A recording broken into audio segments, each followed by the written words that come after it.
Hey, welcome, welcome. Hey, everybody, it's Christina Merkley here. And this is the Process Pop-Up, and I think it's number 41. So started this since the pandemic swept into North America, and as things continue to do whatever they're doing in the world, just a place to kind of drop in and do spontaneous processing, emotional processing, using visuals usually, sometimes without, but usually with, because that's kind of my thing that I'm addicted to for 20 something years. Um, Kind of a three-step process. We'll start with meditation. Then there's some time for reports, and reports are if you've been in this container and you've had some inner work happen and it's continued to play out, if there's anything you want to report in on how that inner work process is going. Totally fair game too. If there's other things you're doing obviously outside of this container, you're welcome to share. And then sometimes in those reports, or we will move to the third thing, what's rising now. So that just gives me a sense of what's in our container here. And it's different every time. Different people come. There's different combination of people. There's different nows, right? X marks the spot for where you are in your now. So, and what's arising at this point in time, and of course, what's going on in the world that you might be, in resonance with or in reaction to, whatever it might be. So it's always different. So we'll find our agenda today. It's always unique and always kind of amazing. So co-creation at its best. So with that, I'm going to slide into stillness. Now, you can call this various things.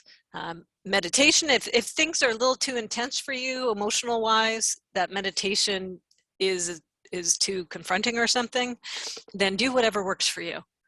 I've had people doodle, create art, go walk the dog, take a quick walk somewhere. We'll do 10 minutes, right? Whatever kind of works for your nervous system. Those who will stick around will meditate together, and many different ways to do that. Just inviting yourself. I like stillness. I kind of think of the Zen bell, right? Those gongs kind of going out into eternity and finding where that is. It's always there, even in the midst of all the hubbub that surrounds us. So however you get there, and if you don't get there, that's fine too, right?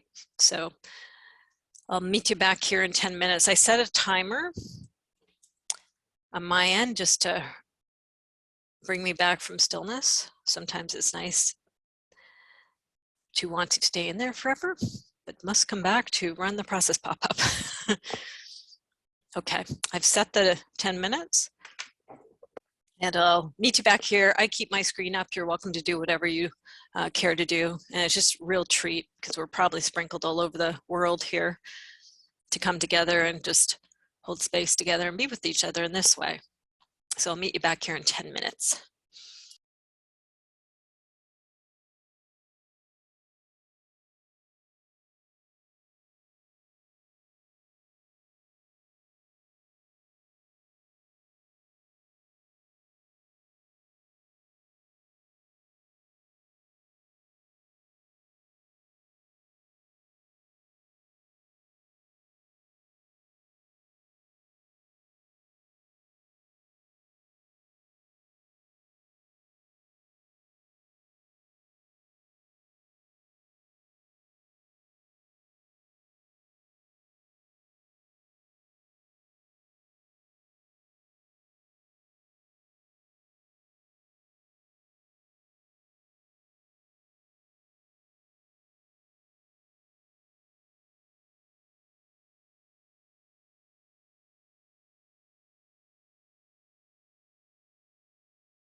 Okay, welcome, welcome. Let's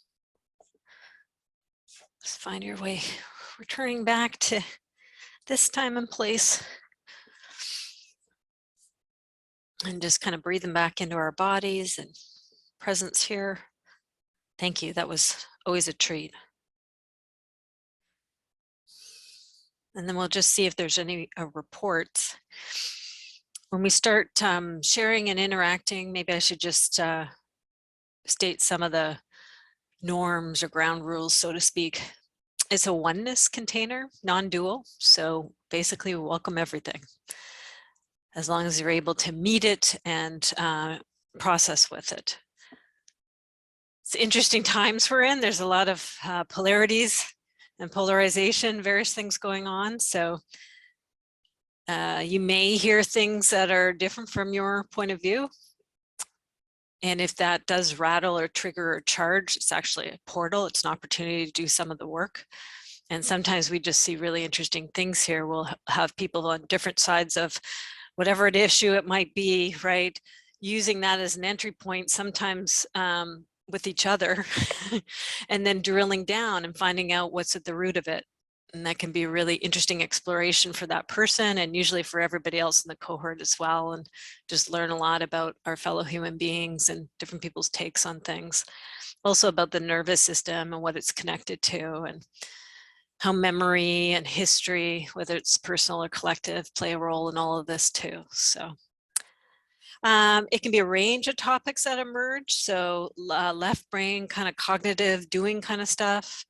Right brain, emotional being, usually some sort of balance as well happens a lot. Different kinds of, I have a whole bag of tricks in terms of modalities. So depending on what arises, I just kind of choose what I think. There might be options to offer you, and we'll find our way about which modality, what arises here that we apply to it. There can be many that you can apply. Oh, and we tend to go for around 2 hours. So we're already 20 minutes in now. Sometimes we go over, but you know, that's always optional. And if you do need to leave, or do leave, it's nice if you put a goodbye in the chat for multiple reasons, right? Just because somebody might be in the midst of the processing and understandably you need to go, that's all right. But it just gives me a sense as the container holder that you're fine when you're leaving. And, you know, also just people to know that, you know, it's just kind of etiquette as we're finding our way here in this online world, especially with the deeper processing stuff. So I think that's it. If anybody who's been here before sees anything that I'm missing that's glaringly obvious, feel free to pipe up. I know we have a couple of folks who might be their first time here. Maybe you've seen some of the recordings. So with that, we can slip into reports. Any reports, anything that anybody wants to share on their inner work trajectory, and then what's arising now.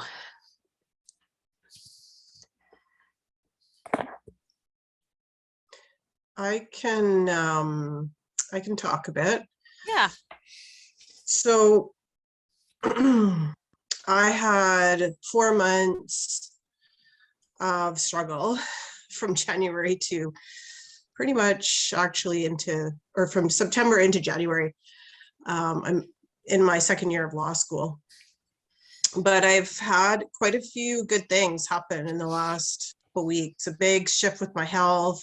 I've struggled with chronic fatigue and chronic pain for my whole life, and there seems to be a really big positive shift with that. And I just found out on Thursday that I won an award, a scholarship award. It's a national Indigenous Women's General Council Canada. Wow, Lori, awesome. Yeah. Thank you. So for me, I think, like, because it was $2,000, which is huge. I'm traveling back and forth, 2 weeks at home, 2 weeks at school, and of course it's expensive. I don't think I really thought about the recognition of it. And shift for me too, because it's something I've struggled with, like being like in my own space and being big and bright and light is like something I've been working on for a few years. So, you know, it's really cool to see that evidence that if Being I didn't seen. believe it, Mm-hmm. I don't think I would have got it, right? Mm-hmm. And this was like I had to apply on December 17th, and I had just written 2 finals that were so traumatizing. Like Mm-hmm. I actually did fine in both. I actually did really well in one of them. And anyways, I can do a lot when I'm barely functioning, apparently. But at the time you don't know that, right? And I had, the deadline was December 17th, and I still had 2 papers to write. I wrote 2 papers in 5 days. I had a paper due on the 18th, a paper due on the 19th. And so I was amazed that I applied. Like that was like, In the midst of and all then that. Yeah. and then to receive it. So yeah, I'm hopeful about this semester. My brain fog is better. Like I can actually read and retain things, and I don't think it's going to be night and day between last semester. So Yay. I'm pretty happy about that. I want to keep working on, like having that like inner power. And, there's a lot I want to do when I become a lawyer. There's a lot of needs in my community, and I'm articling this summer. So I will be doing submissions. I will be taking files like under direction of a lawyer. But I want to be healthy, and I want to be able to try that. So Yes, yeah, please. that's my little report. Awesome. Wonderful report. Congrats. This is so amazing to see, right? From the kind of visioning of, I'm going to go to law school, and to see it unfold year by year. Congrats on the award. That's so awesome, Lori. Thank you. Yeah. Yes, please, to health.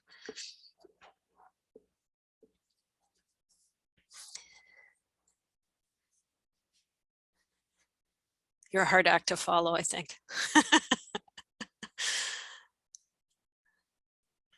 Anything is welcome on the emotional scale. All comes to satsang.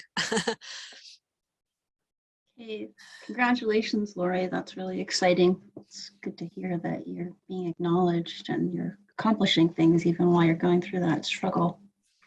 It's a good reminder to keep going.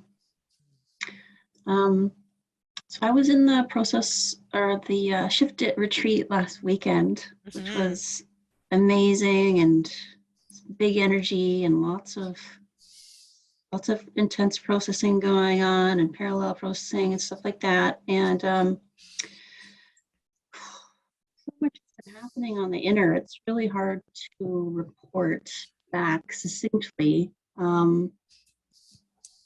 What I've been working with is the masculine soul in myself, and also through being in a relationship with another. And I had this really incredible breakthrough after the final session of the retreat, where I was really processing a lot of pain and sorrow and grief around this father, like the ancestral father, like the inheritance from the father, and finally realizing like I can give the bags back. There was this metaphor of like the shadow bag and how we carry other people's material, and we pick it up as children, and being like a sensitive indigo type child, I was constantly picking up other people's garbage. And so through my meditation process and healing journey, I've been sort of reschooling my younger self about that. Like, you don't have to do that. And so there's some progress there. But I got this really profound, this multidimensional aspect showed up as the retreat was ending, and it was like this superpowered male aspect, like a big, big, powerful masculine, like a divine masculine part. And I drew a few pictures of it and was processing a lot of grief as it was kind of integrating in. And now when I'm meditating, I have this like bird's eye view. I'm somehow, and then a lot of really dark material has been arising within the meditation space. So this the symbol of the galactic mind was my future self gift. And so that seems to be unfolding very rapidly. And like my human brain is trying to understand all the things. And it's like, you're not going to ever understand any of this. It's totally okay. Kiss the You don't mind. need to Yeah. know any of this stuff. But I would like to show you the drawings that I made because it's what captures the essence of it. Sure. Yeah. You can screen share, right? Yeah, I work on my table. Just See if I can make you. I think I can spotlight you or something. Spotlight for everyone. Does that make it bigger? there we go. Okay. So this was the first one.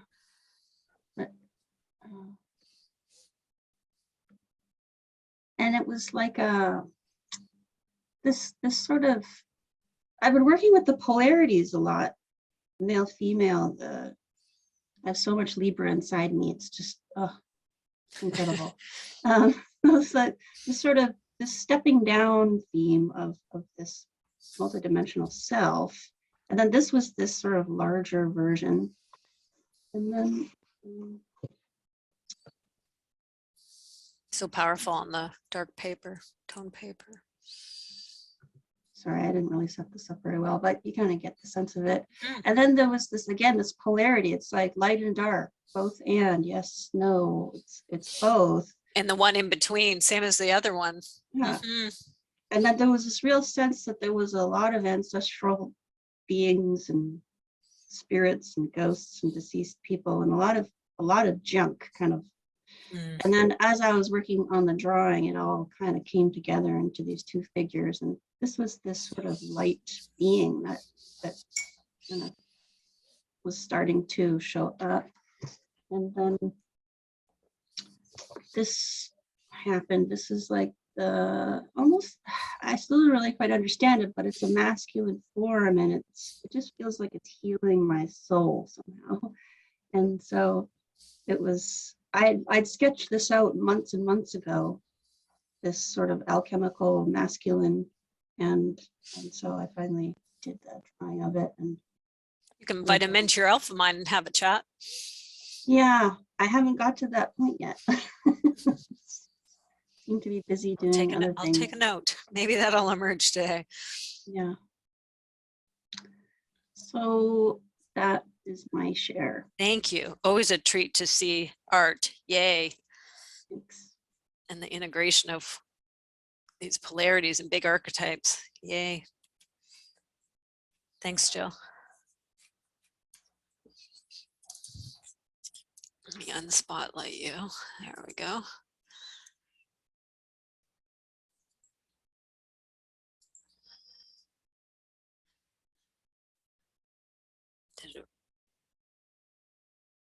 Okay, I think it's off. Yeah. Any other reports?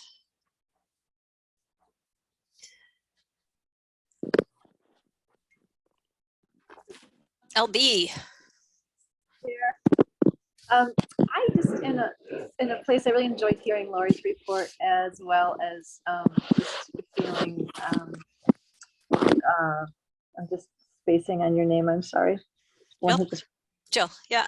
Jill observations of herself. And I'm feeling like this depth to the group that I come for, that I long for. And I'm far from it. I just feel watch your whatever you're doing with the speaker. It's wow, sorry, loud. Okay. Yeah. Okay.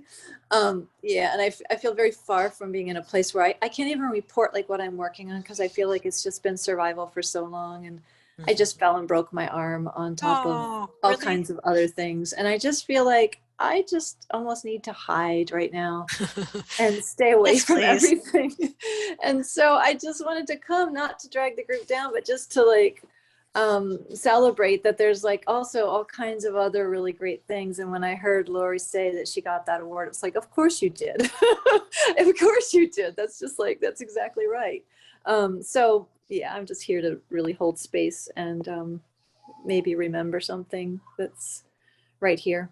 We'll see when we do checkouts at the end. What was the takeaway? Something here for you. Yeah. Okay. Thanks. Yeah, thanks. Sorry to hear about your arm. Hello, broken arm. You are welcome here. Yeah. Aw. Your fingers. Boy, it's all the body parts, eh? Eyes last time, arm this time.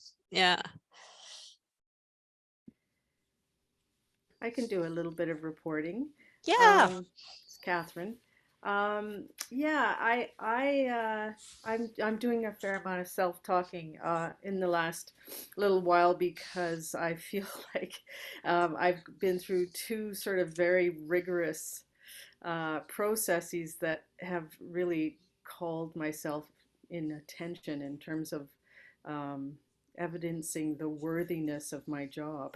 So the recent one was we have to do annual information forms every year at the university, and we have to track and evidence our productivity level on a scholarly level.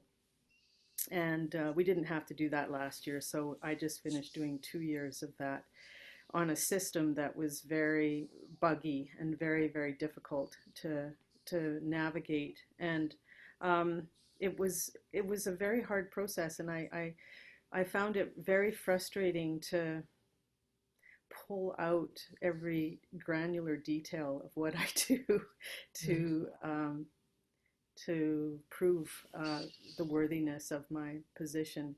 And then in September, I applied for a position in a university in Vancouver. And I'm still waiting on that process. And that was also about a 2-month process for the application. And that sort of hauled up like 10 years of my work and tried to crystallize it. So it's been 2 events that have kind of called myself into being in terms of who am I and what have I done and is it enough? Wow. Mm-hmm. And of course it never feels enough. Right. Ever. Aw. There's an inquiry right there. Meeting Totally. enough or not Yes, enough. exactly. Yeah. Okay. I'll Yeah. make note of that. Yeah. But of course, mixed in that is pride. Like, wow, did I sleep? Like, there was a lot of things that I did. But Yeah. at the same time, it's mixed with that feeling of not enough. Mm-hmm. Boy, and I hear the worthiness, having to justify my worth, justify my position. Yeah. Yes, exactly. Quite brutal systems, aren't they? But at the same time, we're very privileged. I mean, the position is privileged, and I The never yes and forget and. that. Mm-hmm. Yes, yeah. Both. Thank you. Thank you. Okay. A little note there. Potentiality. Great. Going once, going twice. So I'm happy to share a little bit. I was at the retreat as well, and I think I spoke to Christina in between one of our sessions because I had this major breakthrough with the future self, with my future self, and I actually feel very silly reporting because for once I don't have a lot to say, and it's just been a week of just having to nap and process that. And I've had vivid dreams, and I've done a lot of painting and art too, and so they've taped my walls Cool. in the other room. So You're being worked. so it has been powerful, and it's very weird because I'm not someone who's usually at a loss for words, and I just go. So, and it's been, and I think I always say that I'm just head on a stick, and this time things have stopped at the heart, and so I've got precognitive heart functions really well, which just the energy has just been so beautiful. Nice. Work has been really full on, and so but it hasn't dragged me down, and I've just been able to do beautiful strong work in that space too. It's there's this weird thing I have with it about me that at work I have this really, hobbling imposter syndrome, unworthiness things pop up. But when I do my art and as an artist, which I always am, I don't have those things, and so I'm trying to bring more of that into that space. And I think this is the first time there was a little peek, a hint of that happening, and I could draw on that. But otherwise, it was just, I just crashed and slept in process. So. Thank you, JC. Yeah. Hearing unworthiness again. Yeah. An imposter, and how great with the beautiful energy. Yes, please.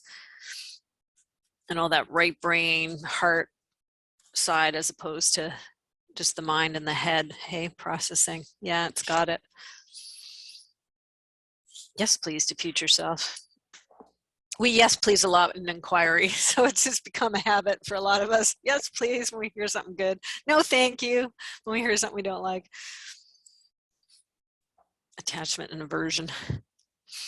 Okay, I think I said going once, going twice, and both Australians like reached for the draw of the mic. So I don't know, Jeanette, were you going for it too? Yeah, I was just going to say that, Kathryn, there was a parallel for me in as much as work-wise that's coming up for me now is that redefining my role, because there's been a lot of project creep in the way I've been operating. So with the board, I have to redefine what my job function is as a CEO. And a lot of that is to do with acknowledgement too and worthiness. But partly what I'm beginning to understand is I need to have self-acknowledgement of the things I've done rather than the focus on what I didn't do. And I'm not getting any reflection back from a partner organisation or my own organisation in how well I'm doing. So for me, that's a bit of a gap that I need to work on. And maybe it's but probably to do with me as well. But to me, that's just my job. There's a lot around how to best use my skill sets within the current role. And also there's a partnership agreement that's coming to be renegotiated. So there's another angle as well, working with another organisation, a partner organisation. Mm-hmm. All of it's up.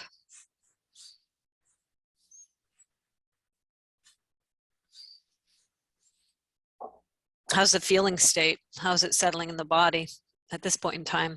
You were there at the retreat. You and I had a nice long session too in between that. So, well, everything's up in the air at the moment, and even the organisation's up in the air. So I'm operating and having to face that I've kept it going for 7 years, and the possibility is it may not go on, because a lot of my organisations in a similar area, they just had to stop functioning because there were too many complexities. But this has gone beyond my control now, and I have to step back. And that's also I'm not good at doing, is waiting for something. I'm waiting for the board. They have to make some decisions before I can do things. So I'm not used to waiting. I just want to do and get things going. Yeah, so B. Here's the B, and I'm asking you, how do you feel? And you give me more of the do and the left brain. Great, got it. So I it's just tend to waiting. work my way through, so now I can't. Yeah, I have to wait. Yeah, kind of excruciating, huh? Yeah. Okay, we can meet that too. The waiting and the stepping back and the being. Hello, you are welcome here, even if you're weird and unfamiliar. Thanks, Jeanette. It is step-by-step progressing on you. Boy, terrain's being covered. Okay, now I'll say it again. Going once, going twice. Anybody else? Not necessary. You want to get in on that, Nance? Yeah. Let's get From you a unmuted. different. There you go. Okay. Unmuted. Yeah. Okay, so well, part of the processing that we've been doing, the orphan rescue thing has helped me a number of times the past few weeks. I've become, when I've been triggered, It's been helpful, and I've been triggered a number of times the past few weeks, it seems. That I think I'm much more aware when it's happening. So that's a good thing. And I know when you made the introduction, you talked about other things that may have helped us. You know, Thich Nhat Hanh died last week, and he's really been an important spiritual teacher for me in a lot of ways. And being of an age where I remember the Vietnam War and the things that he did and that he spoke about, I was very touched. I live streamed some of the memorial services that his monastics had for him. Yeah. And so, yeah, it was just a beautiful thing to be able to be part of that, just and watching about it, watching it. Yes, yeah. Please. Yeah. Thank you, Nancy. Mm-hmm. Thich Nhat Hanh, you are welcome here. Yay. Yeah. I love his book, Love Letters to the Earth. And I did a workshop based on some of the teachings in that book. So incredible, so deep. Yeah. I just also wanted to reflect back that there's some similar themes in my work life around the need, the desire to be seen, to be acknowledged, and entering into spaces where the people are actually not, like I'm the new kind of energy, and they're not actually really, they don't really know what it is that I'm doing. And so this sort of like, this feeling of futility, like this endless cycle of like having to, like one of the members said, evidence the worthiness of my job. And then that pattern leading to overperforming, trying to overperform and overextend. And then having to really remind myself, okay, just do what you've been contracted to do. Just do what you've agreed to do. You don't have to be, you don't have to grab at the power. And so there is something around the power of the group dynamics and sitting in my own worthiness and sitting in my own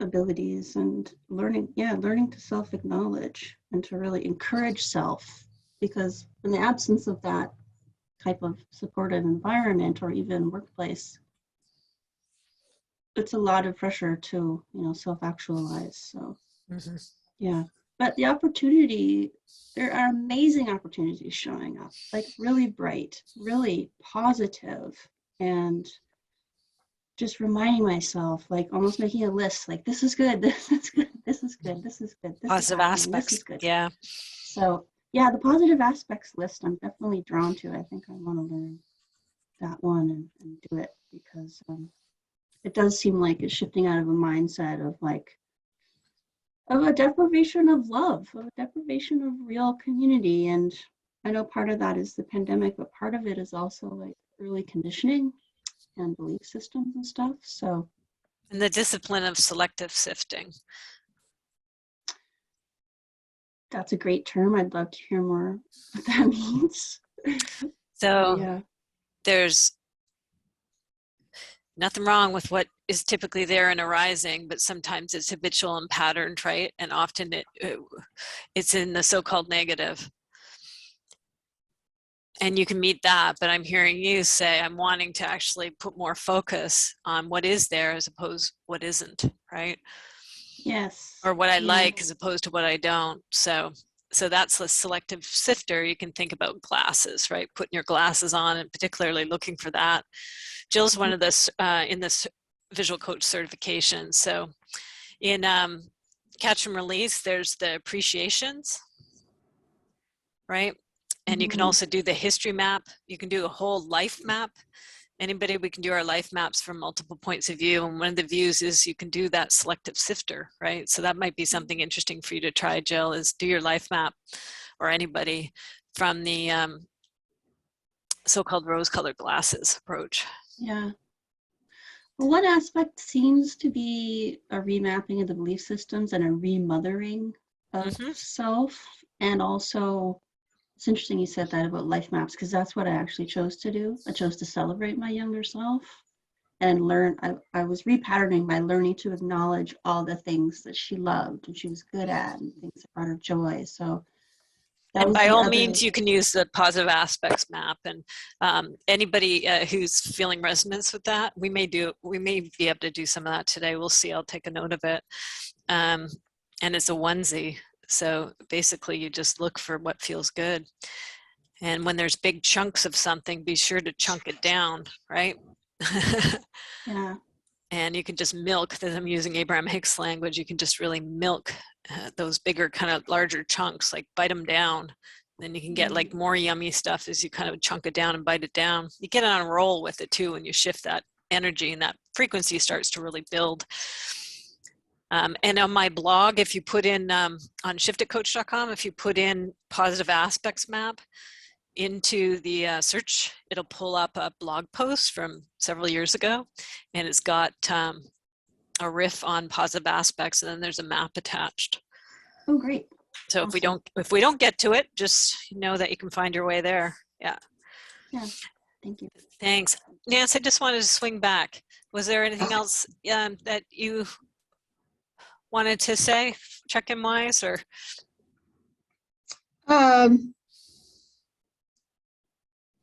Well, I mean, personally, I've had some health issues the last couple of weeks. They're not really serious, but they're annoying and they're ongoing. And so that's been frustrating. Mm-hmm. And, you know, total interest in what's going on with COVID and the convoy up there, the DC march last week. And so I spent a lot of time looking at all that stuff and, you know, processing that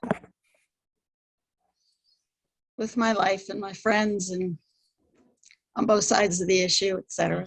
Mm-hmm. Yeah. Not always easy. No. At all. Yeah. Very up, very active right now. Yeah. Okay, hon. Thank you. All righty. Well, I think we've got plenty to work with. So I just kind of use my spidey senses, if you will, about where to go and what order. Kathryn, I think I'm feeling pulled to you first, if that might be of interest to you. This kind of, is it enough? And then also privilege as well, right? So I'm feeling inquiry. I'm not sure if you and I have done an inquiry, but I think you might have been in some of these where we've done inquiries, right? So you might be familiar with it from other places too. So how's that feel to you? We could also do polarity square. That might be interesting because we could open it up to everybody to process at the same time. And we could do like, we'll find our way to the polarity. It could be not enough, different words to that. Worthiness and unworthiness has certainly been showing up in the container, right? So that would be an interesting one to do as a group. Yeah. What do you think? I'm fine either way, Christine. I'm happy to work in whatever feels right for the group. Okay. Let's take it as an inquiry for now, and then we might find ourselves after that with a polarity to expand it out from there. Okay. I'm going to screen share. Oh, and when I, in this case, work with Kathryn, but it could be working with anybody, especially when we do an inquiry, I'm going to be offering out different kind of phrases, right? We kind of meet the first thing and there it is, and we'll interact with it in a certain way, and then it'll move us somewhere else.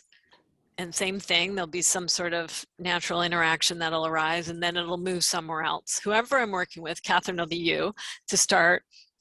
You're going to be the reporter. You're going to let me know what's going on over there, right, on your side. Sometimes I'll be off too. So, you know, feel free, like, nah, it's not that, but it's this, right?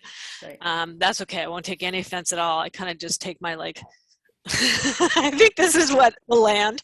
So I'll be taking notes as we go along. As people are observing, you're doing multiple things. You're holding the space in the container. Depending on the topic too, you might also be parallel processing, right? Or not. If the topic's not of interest, you don't have a connection to it. A lot of people here are process professionals of various sorts, so it can be interesting just because you're allowed in, right? You might not have any personal connection to it, but it might be interesting from a human nature perspective. So just allow that. You'll also find that she may deviate differently and go somewhere that you wouldn't go. So you can just kind of continue to follow your own tracks, right?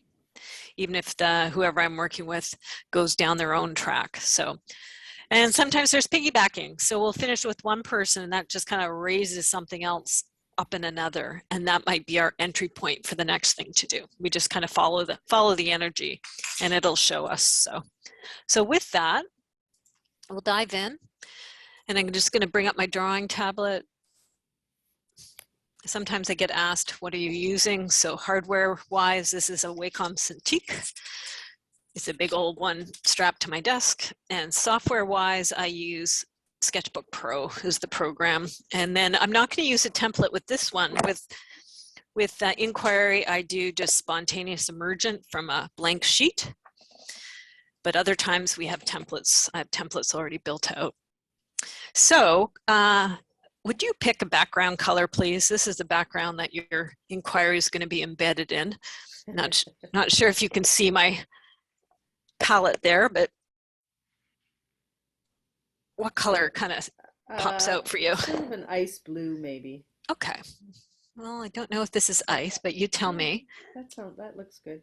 Is that all right? Yeah, that's good. Okay, great. And any preference on a writing color on top of that? Black or burgundy? Okay, great. Let me do a burgundy because I do black all the time. Okay. Burgundy, well, it's kind of a purple. Let me see.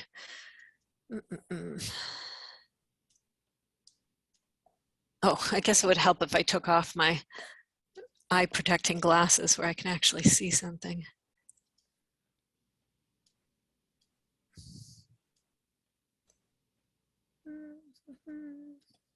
Why is it not moving on me?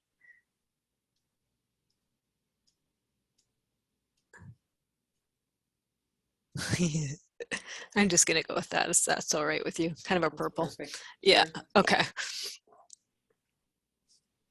Okay, so you gave me a bit of a check-in already. So I'm just gonna draw that like a big cloud here and put a couple of bullet points in it. We don't have to bring it all back because it's already been said and our heart and beings remember it all. And just, we know something in there is with this worthiness stuff.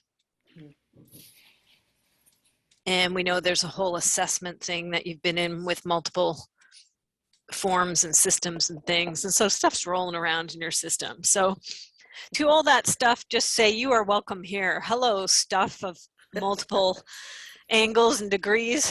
And even if the words aren't authentic, you can still say them and it seems to do something. So Right. just like, you're welcome here. You're welcome here, stuff. Yeah. And just see what happens as you just kind of settle in and welcome it.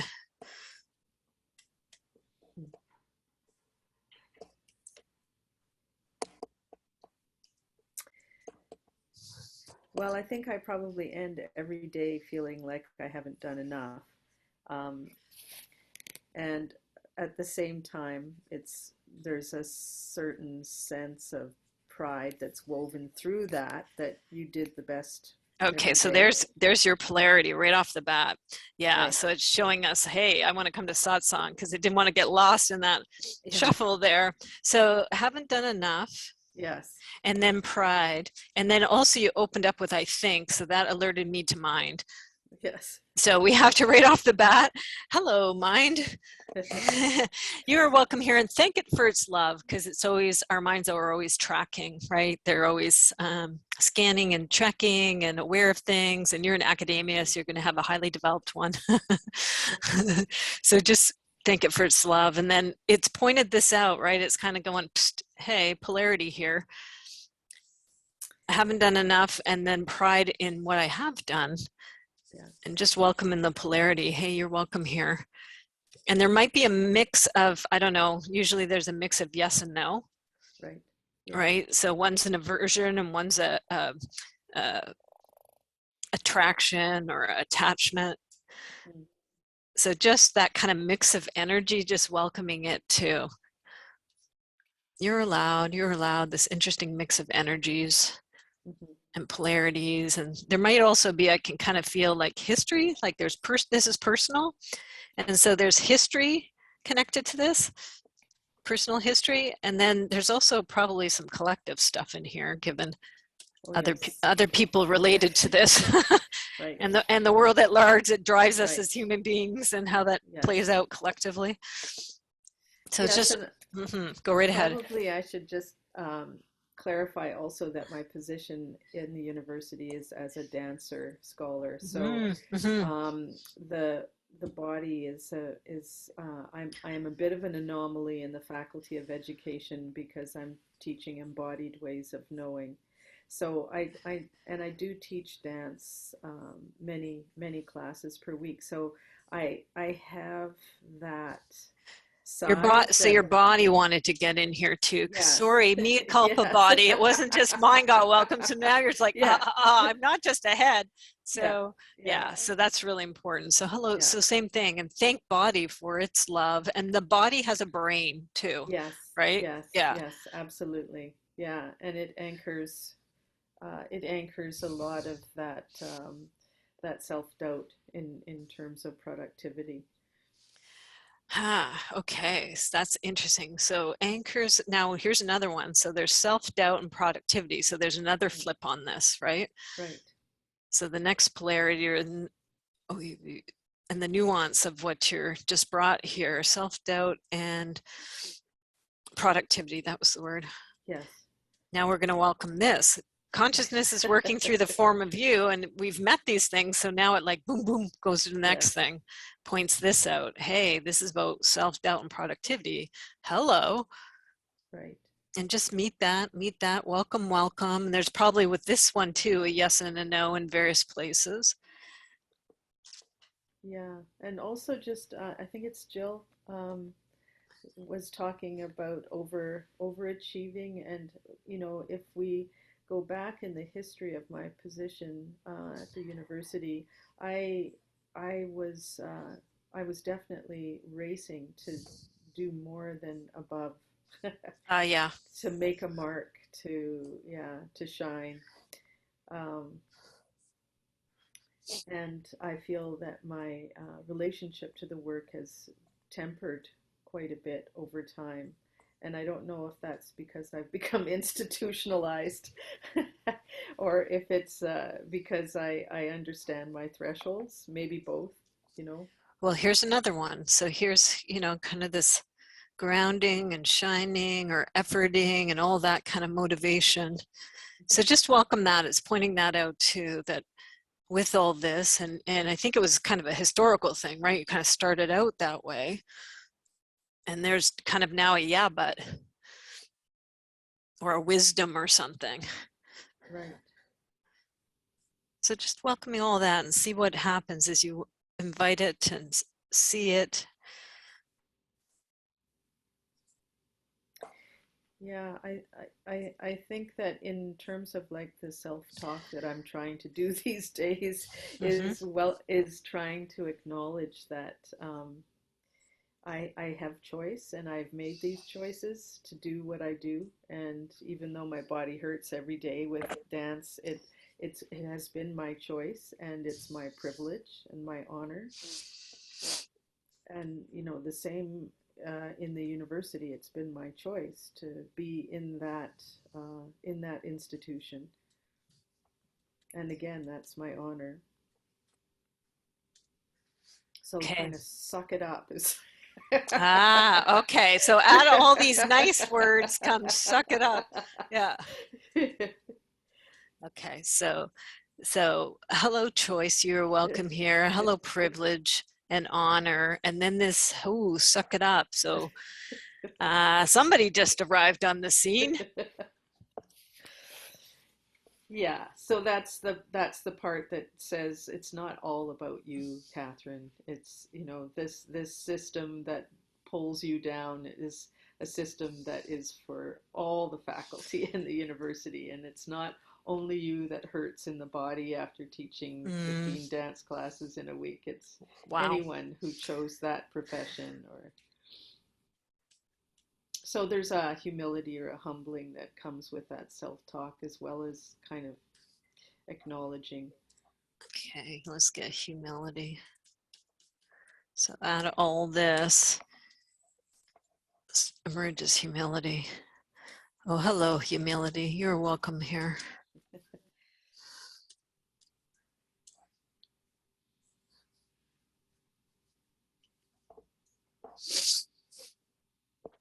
Let's see what arises from here.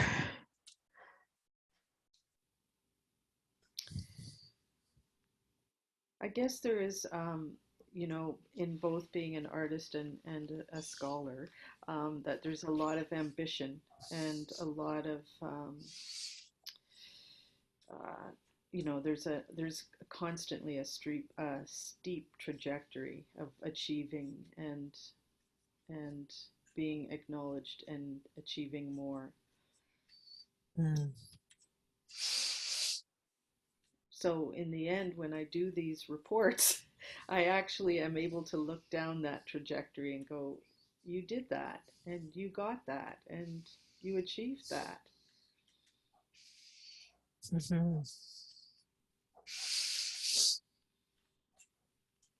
Which is the good side of all of that work.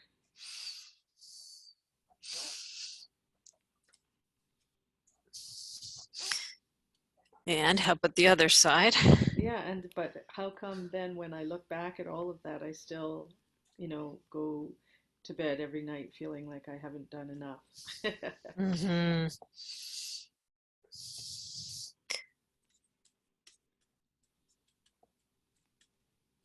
So we're just going to welcome that question, that why I feel I haven't done enough. Exactly.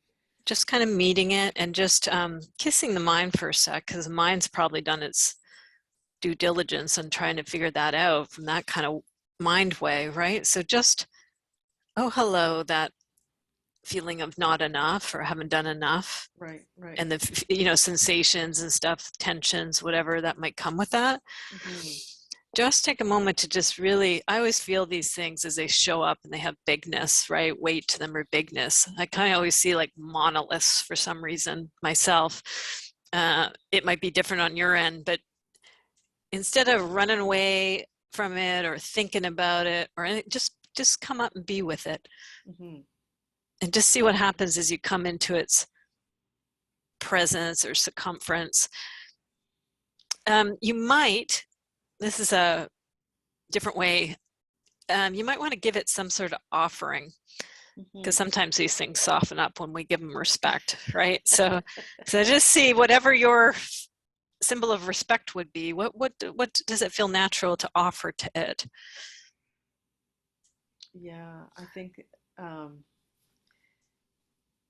ease is the word that comes to mind. Like just to be easy with that feeling and allow ease to be embedded in that. Okay. Somehow. I think that's a little doing in head. You're trying to muscle it a bit into being, but let's just see with the ease.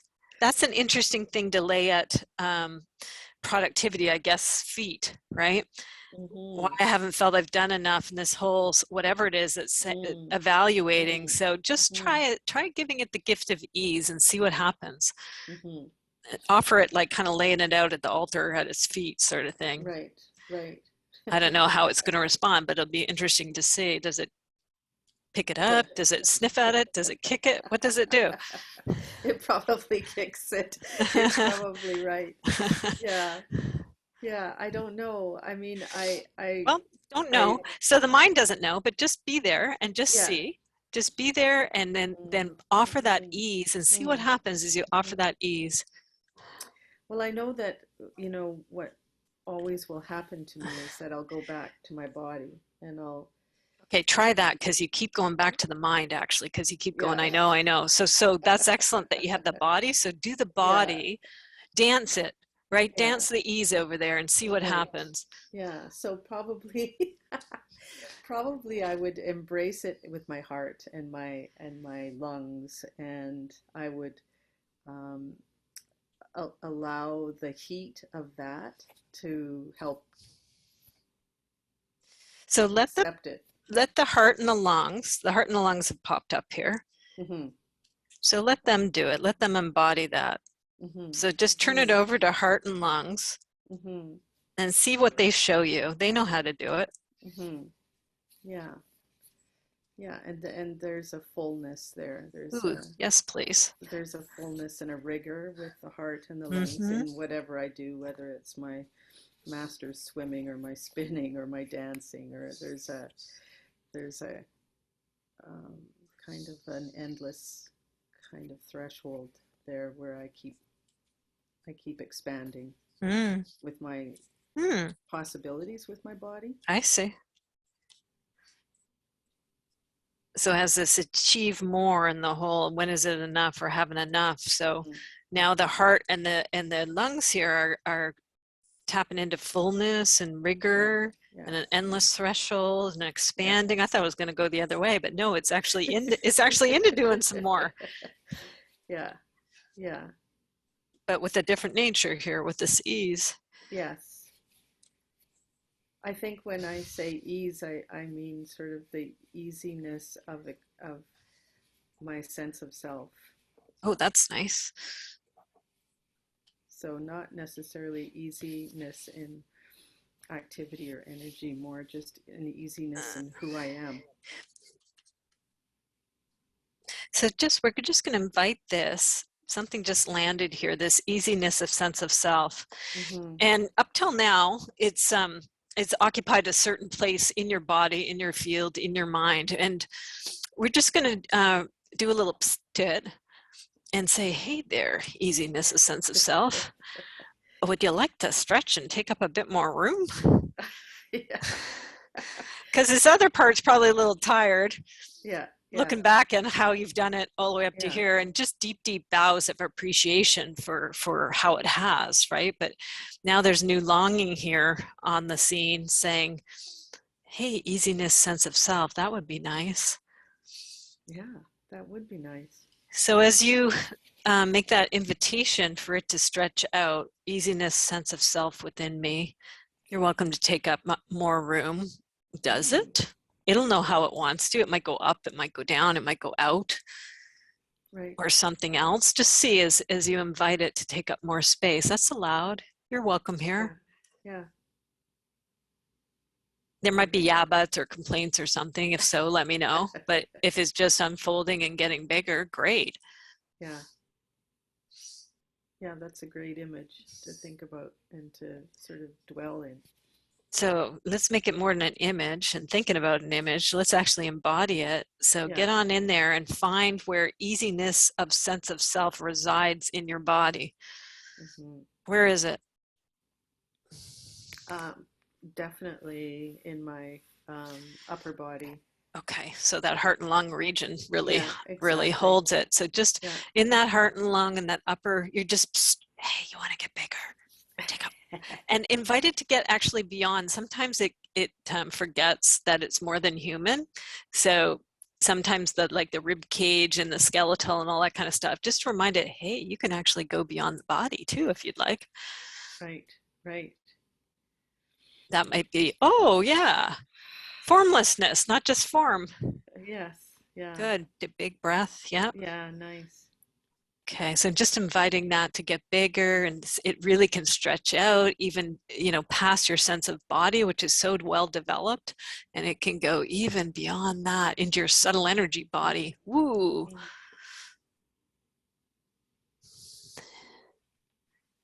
Yes, please. You're welcome here. Please. Bigger. Yeah, it feels nice, eh? Yeah. No, that's wonderful.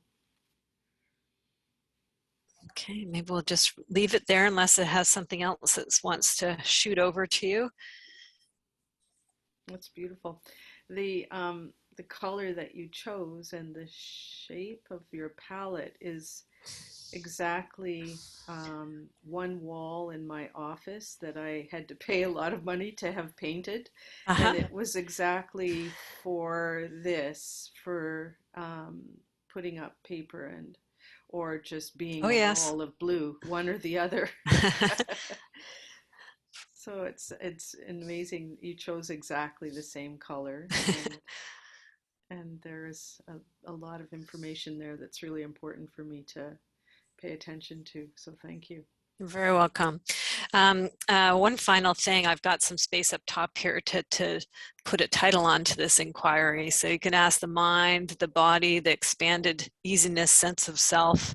What's the title for this?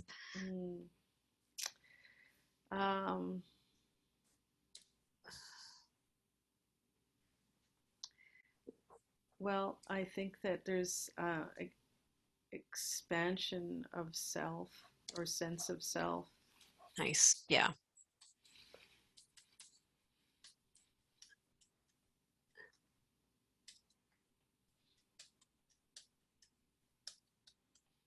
Okay. Thank you, Kathryn. Thank you. Yeah. Beautiful. Nice. Yeah. You can use the chat function if there's anything that you want to say to Kathryn, any parallel processing, piggybacking that you're aware of, you can jot that down in there too. Just going to give this a quick save. I'll do a little more puttering on it, and then Pat, my assistant, I'll send it to you. Oh, great. And then it'll also be in the follow-up email that goes out to people who are registered for this. Okay, I'm just going to stop the screen share for now on that one. Okay.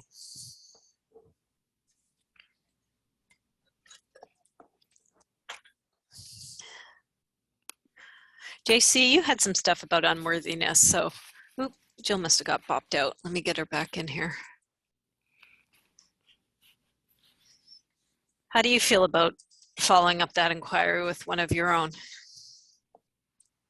Or anything that parallel process landed for you in how you experienced Kathryn's inquiry? Unmute. We can't hear you. Sorry. No problem. Europe doing Zooms all the time. One of the things that I've thought about, and that's with Kathryn and Jill, is that I think the energies, I think Jill said this really well, is that energy is not understood, and they're actually too much for the spaces in which, there's, I work in a bureaucracy, so those structures are just not designed for, too much, that intensiveness, the power, and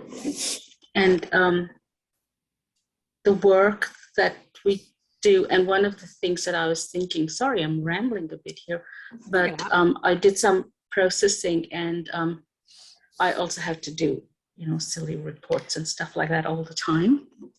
And I used to look at them as sort of like stacking bricks and building strong walls and foundations. This is the evidence. This is my wall of achievements and things like that. And just since I did the work at the retreat last week, and one of the things that came to me in a dream, that it wasn't so much as this wall, I saw myself as a constellation, and I again feel a bit cringy speaking of myself in bigger terms like that, but and I'm just going to pull up a screen here. I'm going to have you choose a color, and then we're going to enter that constellation. Okay, I've got that one saved. Hold on, where's my mouse? It's doing crazy disappearing acts as per usual. Okay.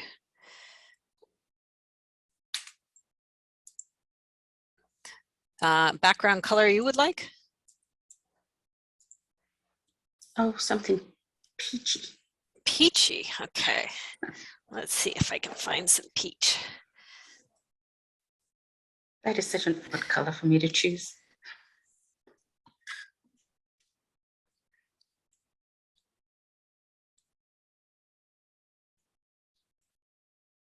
Maybe more on the orangey side here.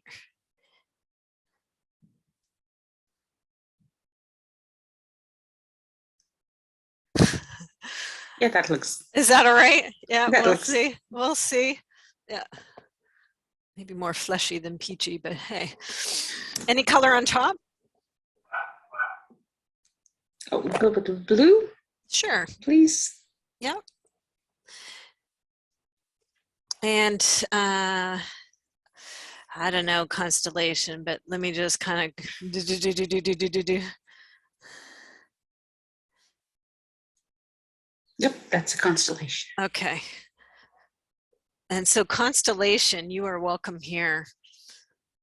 And also, you've been saying to think a lot, so I'm just going to put the mind.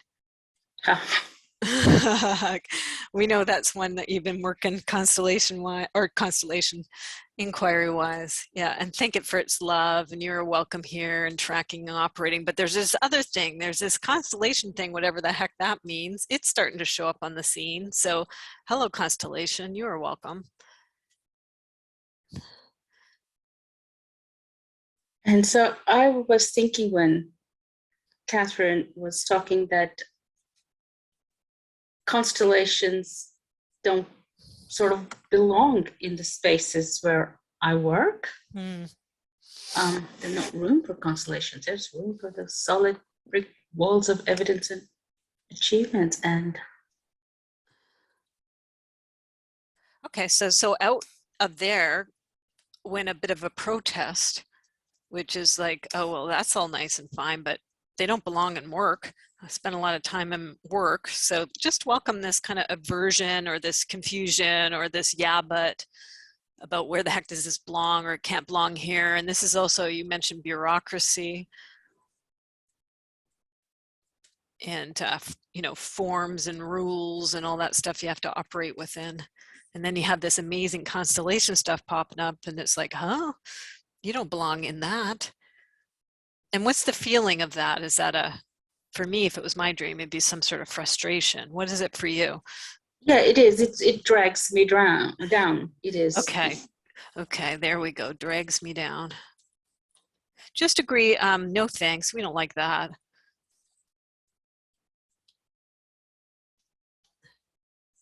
You're right. We don't like it. It's dragging me down. Constellation was all awesome and all. And then I hit work and then it drags me down. No thanks. Ugh. Just see what happens as you agree with the aversion or the dislike. I see two aspects to it. I find someone who's sensible say, yep, it really doesn't belong there. It's just too much work and it's dragging you down. And then there's this this toddler with a tantrum saying, but I want my constellation. Okay, good. So bring it in here. Hello, toddler, with your little tantrum. No. Yeah. Nope. Yeah. Nope.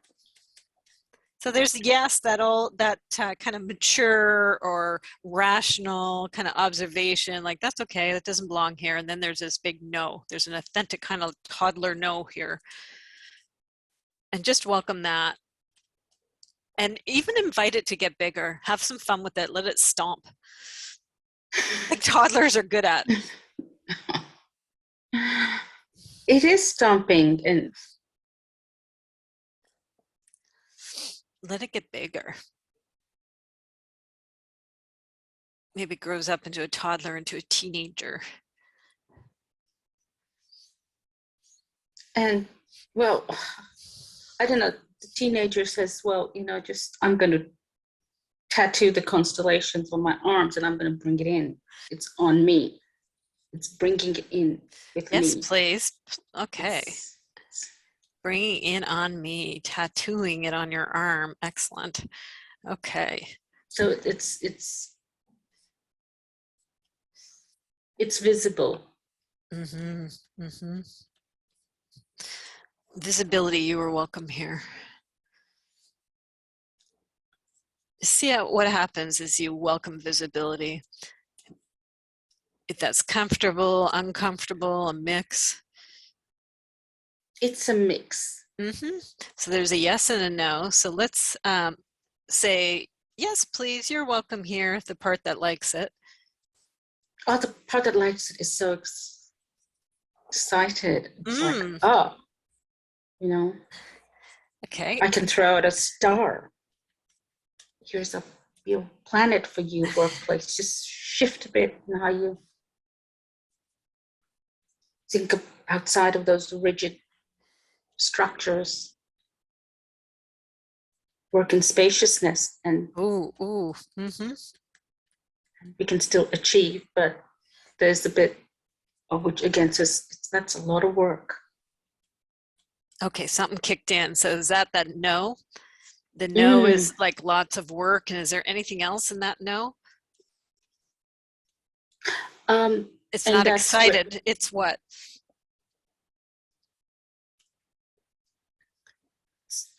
dubious of the succeeding. Okay, good. Dubious. Yeah, yeah. Can I succeed over there? Dubious of succeeding.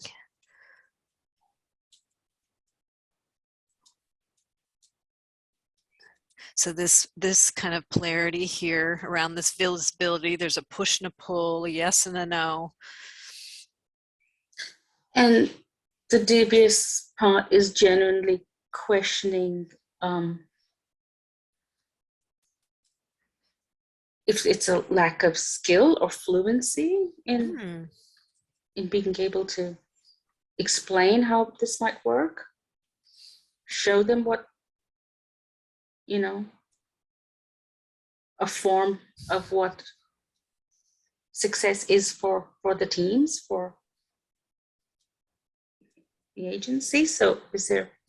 So it's kind of, there's kind of a little confusion. It's kind of, and maybe that's the mind kicking in, trying to understand it all. It's like, what is this? Oh, is it because absolutely, yeah. Yeah, okay. So mind's popped in. So just thanks mind. Mind's got a hold of this, and it's tracking, and it's trying to compute it and figure it out. We must analyze this. Right, right. Must analyze. And that's kind of a maybe a usual MO for problem solving.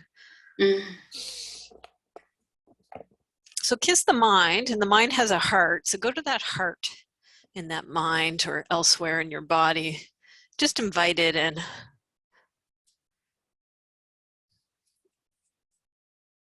And see its take. That was the mind's take on it. See what the heart does with this.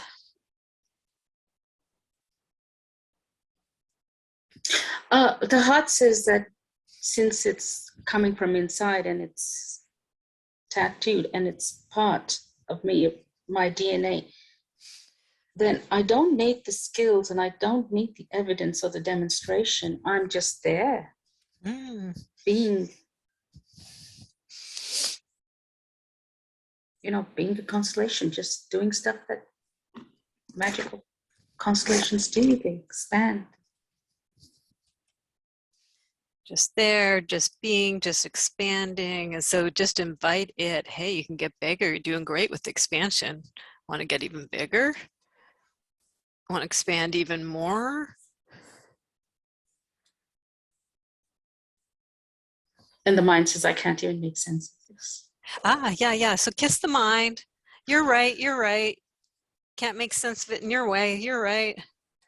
And just awe, just like it's hard for minds, right? When they encounter stuff that they don't get. And it feels, for me, if it was my dream, it'd be kind of threatening. So just be sweet with it. Mind doesn't understand it. So just give it a sweet little kiss and then go back to that heart. The mind isn't really shifting too far. And it's saying you still need to have the evidence. See how the heart, yeah. Just see how the heart, hey heart, mine's got this thing about evidence. What do you think? Or what do you, well, it has a brain, a heart has a brain too. It does. And I think the heart's saying, well, you've been working and like this for just over a year now in this slightly transformed way, and you've been doing better and stronger work. And I think it's beautiful, and you're not seeing what maybe other people are seeing. Mm. How's mind respond?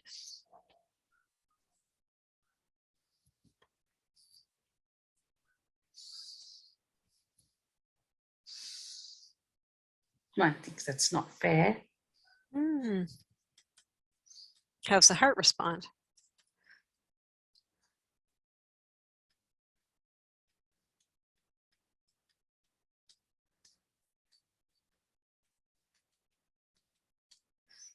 The heart says to trust us, we'll look after you. Mm. How's the mind respond?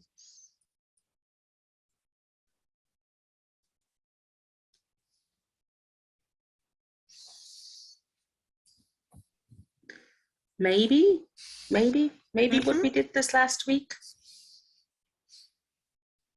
Okay, got a whiff of it, eh? We got a whiff of it this week, and understandably, it's a little hesitant. It doesn't understand. This is new territory, just lots of sweetness to the mind. This is a big deal to the mind.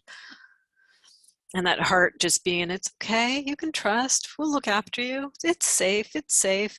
And you might want to reassure the mind, we'll still be practical. There's ways to be practical in this.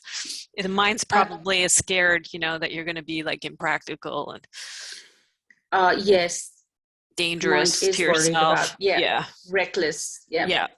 Reckless. So we'll be homeless. Right. Is that true? What's the heart say to the mind's understandable concern about recklessness?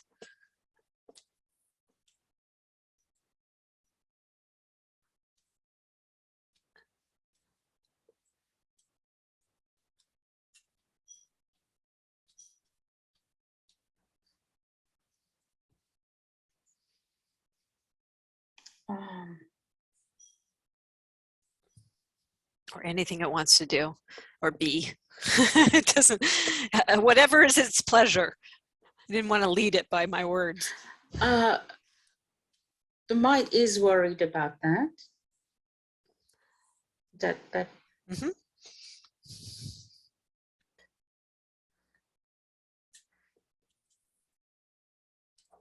And so how does the heart respond to that worry?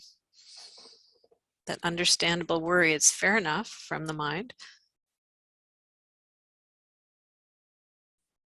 I think the heart is just reminding the whole of me that a lot of the big steps and risks that I've taken have been heart driven. I've moved to a different country. I've, changed careers, so to speak. I've,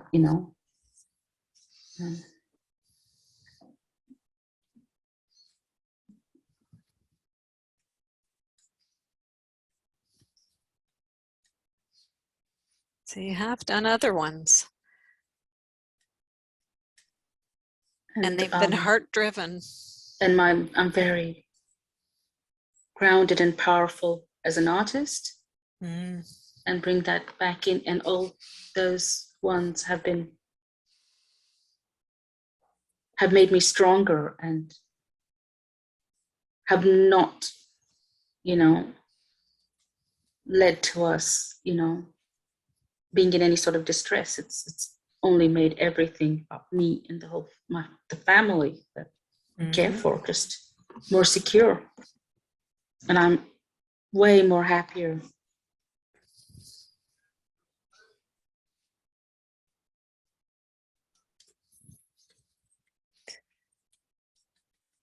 So that was the heart's response to the mind. How does that mind take that in? Hey, we've done this before. We've moved to another country, one big step. Another one, we've changed careers. There's something else brewing for this next step. And we're grounded and we're powerful and we're stronger and more secure and more happy. Not just me, but the family too, when we do these things guided by the heart. How's the mind respond to that? The mind would like, I don't know, maybe a safe container or surgically separate. Can you separate this slightly wild part of yourself. And So that's the mind's request. So let's see how the heart responds. The mind would like a surgical separation there, heart. A separated container or something. To see how what its counter is. It's a negotiation happening here. What does it negotiate? It's a big sigh of, and I think we've just got to embrace the brain, my brain. Mm-hmm. These hands are going to come just like that cortices thing, right? Where you just do the yes. So wrap it around and just right down to that most elemental part of the brain where all that fear and instinct and everything that got set up in human beings early on, just deep bow to it. It's because all that survival stuff that keeps us intact, and just thank it and love it. And just, what's your soothing word there? Do you remember the word or the phrase that worked for you, where you just beam it down into that reptilian mind? I just say, hush, shh, we've got you. We've got you. And I have a sense that now, looking back at the beginning where we started at the constellation, and those two circles don't belong and drag me down, I'm wondering if they're actually the toddlers with the tantrum. These ones here. And they will need to be sheltered too. And, so do that. These arms of the heart come in. Those are little orphans too. So it's also going like, so scoop them up and bring them close and embrace them into the heart and rock them like little babies. I got you. I'm here. Wrap your arms around. The heart wraps arms around that. The heart does. Give them a squeeze. I think they need it. Nice. Yeah, a little squeeze from the heart, big squeeze. Yeah, and what happens is the heart is responding with that beautiful answer.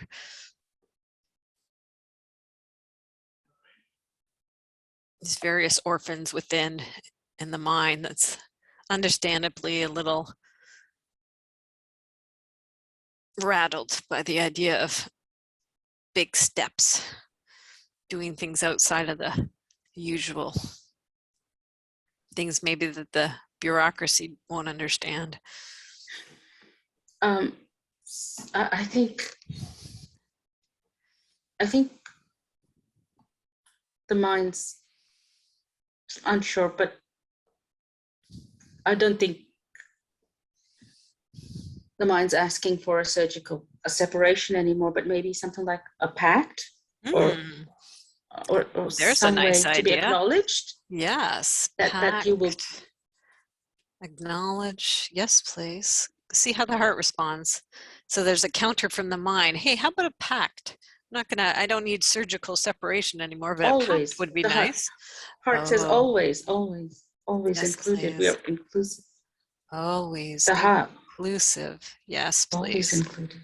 Okay, so this two are connected.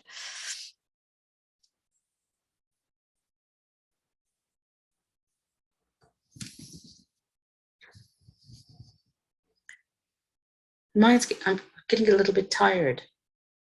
Yeah, so ask the mind if it'd like to rest. Would you like to rest? Rest. You can sleep. I got you. The mind's been so busy, and it thought it was only on its own, right? So now that it has this pact and partnership, boy, the heart's got its back. It can lie down, take a snooze. I think the mind needs to take a break, and I think it wants to feel a little bit in charge still, and the mind's telling me, okay, I'm gonna allow you to rest and paint for the rest of the day and play with my son. And we want to play. We like play. Rest, play, and your son, and paint. So yes, please. Good idea. Nice pact. So you can rest mind while the other aspects play. And it's also, I think, what the mind is saying is that when we get the map, like to print this out and put it on the wall along with the drawings that we've done. So. Yes, please. Yes, you're certainly welcome to have it as a memento and a reminder mind of your pact. Print it out and put it on the wall. Maybe the mind just before it falls asleep, or maybe it's in combination with the heart, but we need a title here. Brain's gone to sleep already. Okay, then I guess it's the hearts department. What's the title?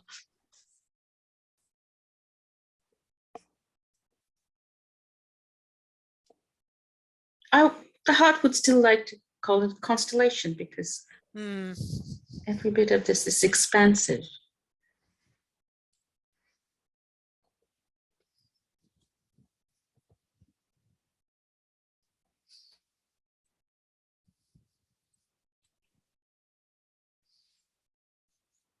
Is it expansive constellation?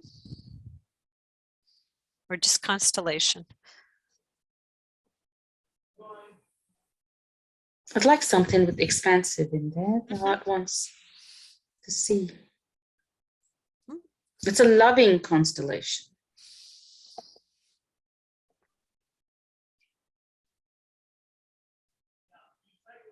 Then let's do that. Yes, please. Loving constellation.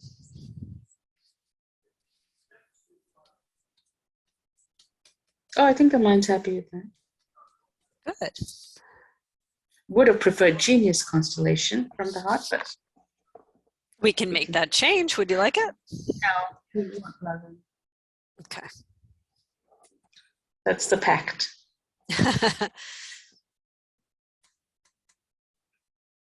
Thanks, JC. Thank you.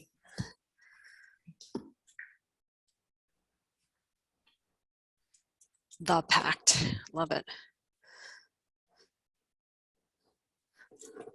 Okay, we'll do the same thing when we segue out of inquiry. You can use the chat if you care to for anything direct to JC and any observations, parallel processing, things that landed for you. I see in here they're already happening. I feel myself as a constellation. Yes. Dancing every day is important, and swimming. So Kathryn, to everybody with the ahas and things unfolding. Joy, embodiment. Yes, yes. Okay. All right. Let's see. We'll have tattoo me. I will wear it on my body. Tattoo me. Just going to my little list of notes when everybody checked in. I'm just seeing where to flow to here.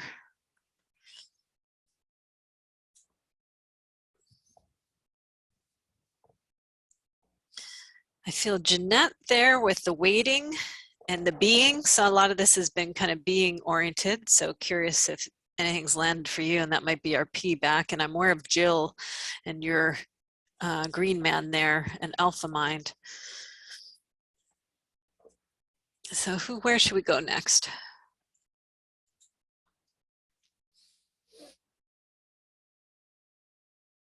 Jeanette, you want to jump in, or Jill?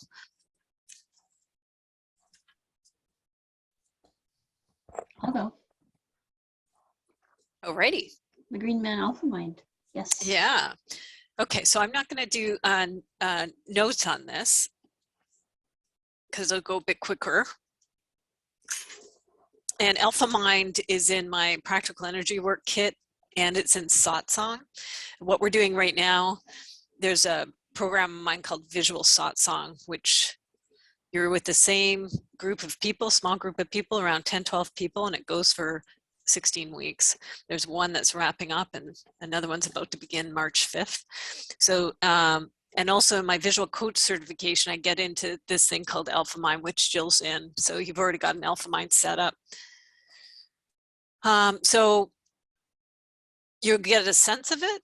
We'll do this quickly with Jill, but just know, just everybody kiss your mind, your brain, if your brain doesn't fully track this, right? But your heart will. Okay, Jill, we're going to do the 3 breaths entry. So 1 breath, just your consciousness swooping from your toes to the top of your head. little subtle energy body use at the top of your head. When you're ready, sliding down that rainbow bridge, slide however you have it down to your nature place kerplunk. Always nice to take a little look around the nature place. Look, feel, know, see, smell, taste, however it shows up for you. Just see if there's any interaction there at the alpha or in the nature place before we proceed to your workshop at large. Nope. Okay, when you're ready, 21 stair steps, however you have it set up. Register as you, door opens through the cleansing light, do the hokey pokey. And boom, in the workshop at large. Now, he may already be there, or something else might be happening, but you kind of went in with a inquiry about wanting to interact a bit with that, for lack of a better word, green man. See what feels natural. If you want to interact with anything else in the workshop, or if you want to maybe go to the elevator and invite him in, maybe have a place set aside for dialoguing with anything coming through that elevator. Of course, there's a cleansing light when they come out of the elevator into wherever you want to interact with them, but just see if that lands, and if so, find your way there and send out a call and see if the green man will come through that elevator for you, if you want that to happen. Well, the first symbol, first presence I'm seeing is the star woman with the galactic mind. Mm-hmm. And that's in the room with the cleansing light. So just hello to her, and just see if there's anything that happens between the two of you. Okay, so yes, hello. Well, the first thing she's saying is that I need to cleanse my mind. A lot of that going on. And I'm getting a really strong, like, weighted sensation in the back of my head. Mm-hmm. And is that part of what needs to be cleansed? Maybe she can help you with that. yeah, it seems like the green man is an aspect of that healing process. Yeah, green is color healing. Yeah. And the heart. And he's like a mental body upgrade. Cool. So yes, please. Yes, please. You are welcome here. And just to that consciousness in you that it's welcome to enlarge. Yeah. This upgrade of the mental body. It has its own intelligence, and it knows how to do that. So just see if there's any yeah buts or anything that's objecting or complaining about that. Nope. Great. I'm just the star, the presence of the star woman galactic mind is really strong. I'm just gonna. She's also saying that I just feel my heart really big and open, and like that's the new nexus of. That's the life. That's been here. That's through. Beautiful. That's been here in the satsang present with all the inquiries so far. So you've got your own too. So just that heart with those stretched open arms, or however it radiates out. Just yes, please. Good idea. We like it. Yeah. Just finding that feeling place, that expansion in that heart too. The mental and the heart are both upgrading. All through that green man and the star woman. And she's saying yes to being an artist and trusting the artist process. It's an important part of my soul's path. And, yes, please.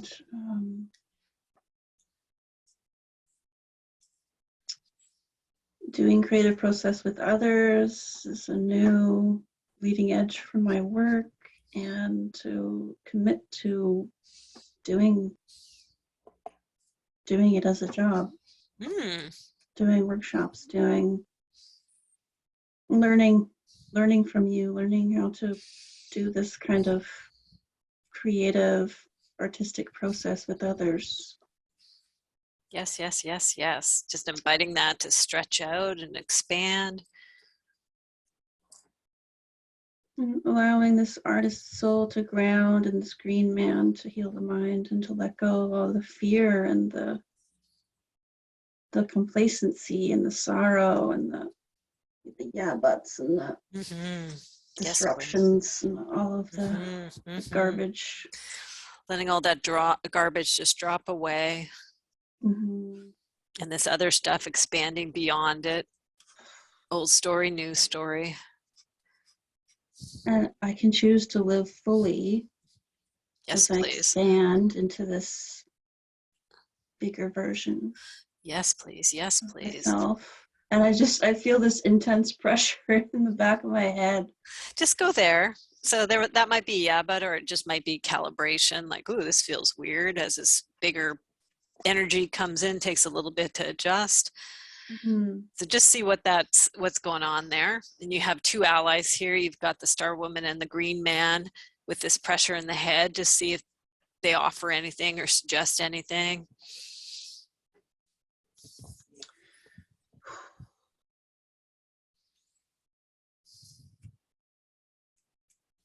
It's about letting go of control Okay. and trying to be Yay. perfect and trying to do good and trying to be a perfect little girl, little small little presence in the world. Yes, please. So Don't rock the boat. Don't be different. Don't be weird. Don't be an adult.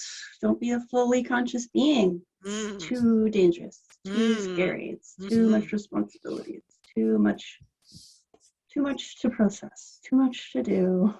Too little time.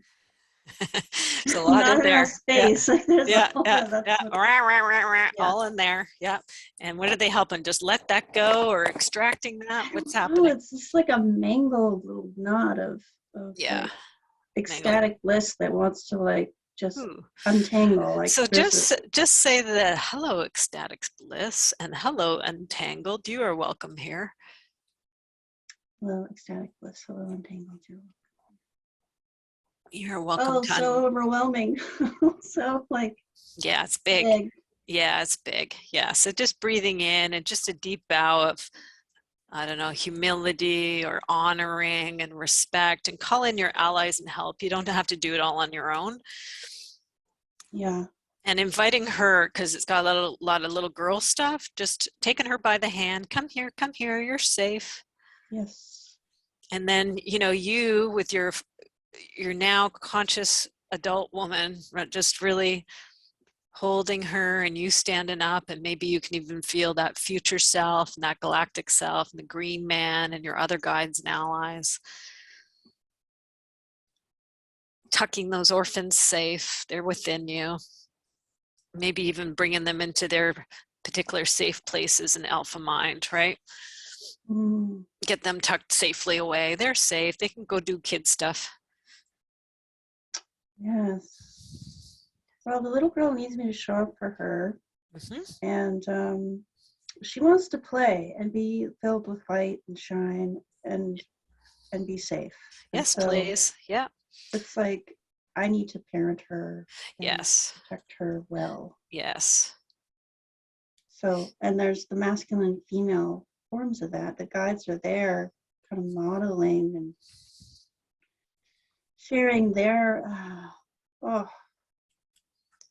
guides are really very strong and so willing. In some way, this, it's the reparenting is here, right? So this is the male, the new male aspect and the new female aspect to take over that job. So just introduce her to our new galactic folks here. Oh yeah.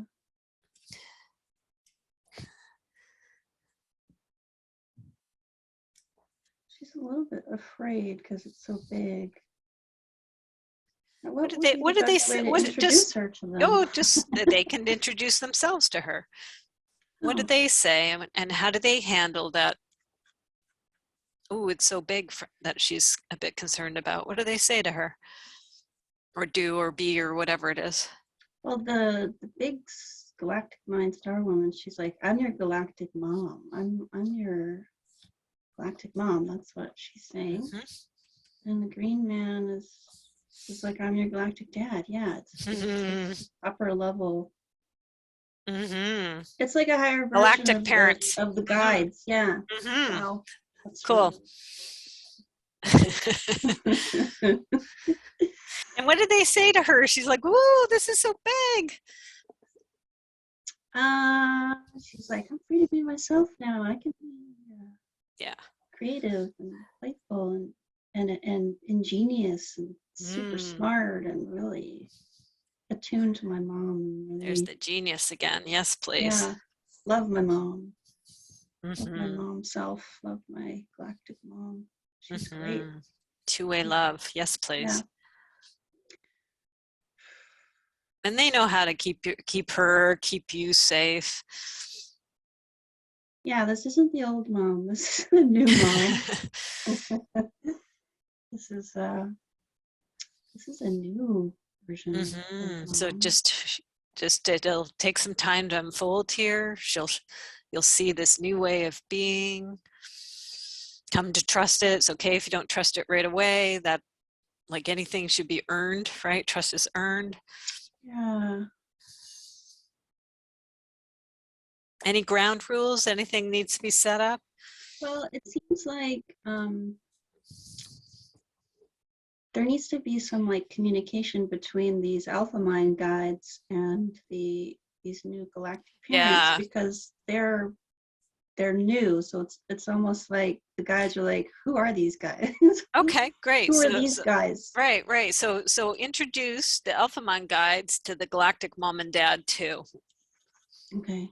And just see what they all do amongst themselves as they sort this order out. Oh. And how it fits into your alpha mind. Maybe there's a place in there that the galactic mom and dad come through.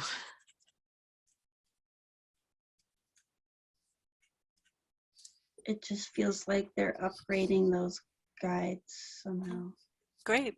The purpose of them. Mm-hmm. And another upgrade. Yes, please. Upgrade to the guides. So just allowing that to unfold as it knows how. yeah, even these alpha mind, I mean, maybe this is connected to my archetypal forms and memories of the mom and the dad, because there's some fear around letting go of control. Understandable. Let's see how they respond to that, little ones, and maybe your own fear of letting go and needing to control. What's the galactic take on that? What do they beam to you or help you to understand, or what do they do or be?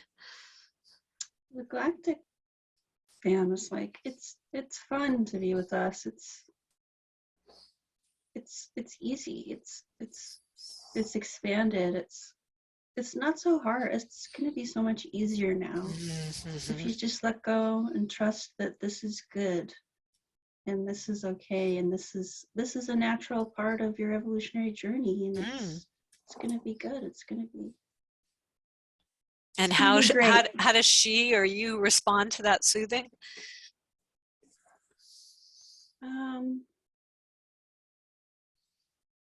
I really feel this very strong pull in my throat, like permission. Like I can give permission to release these old parent versions. I can release these sort of psychic entanglements with the. Yes, please, to that. Yep, absolutely right. Yes, you can. By all means, go right ahead. Good idea. Releasing. Oh, I think my sense is that these are old images of the father and mother, and that the opportunity for the galactic ones to show up is that they can very quickly kind of realign those with my true self, and that we can do this together. And yes, please. Yes. Safe. Yes. Good idea. And just knowing you can continue with this in Alpha Mind on your own, but just see as we bring this particular journey with me and the satsang all here, anything else that they want to beam across to your Alpha Mind or to us at large.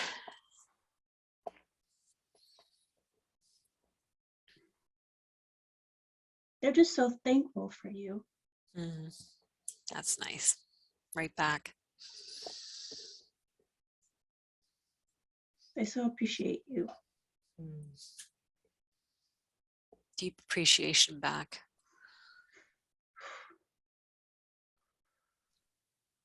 Satsang sends its love and its honor and its respect.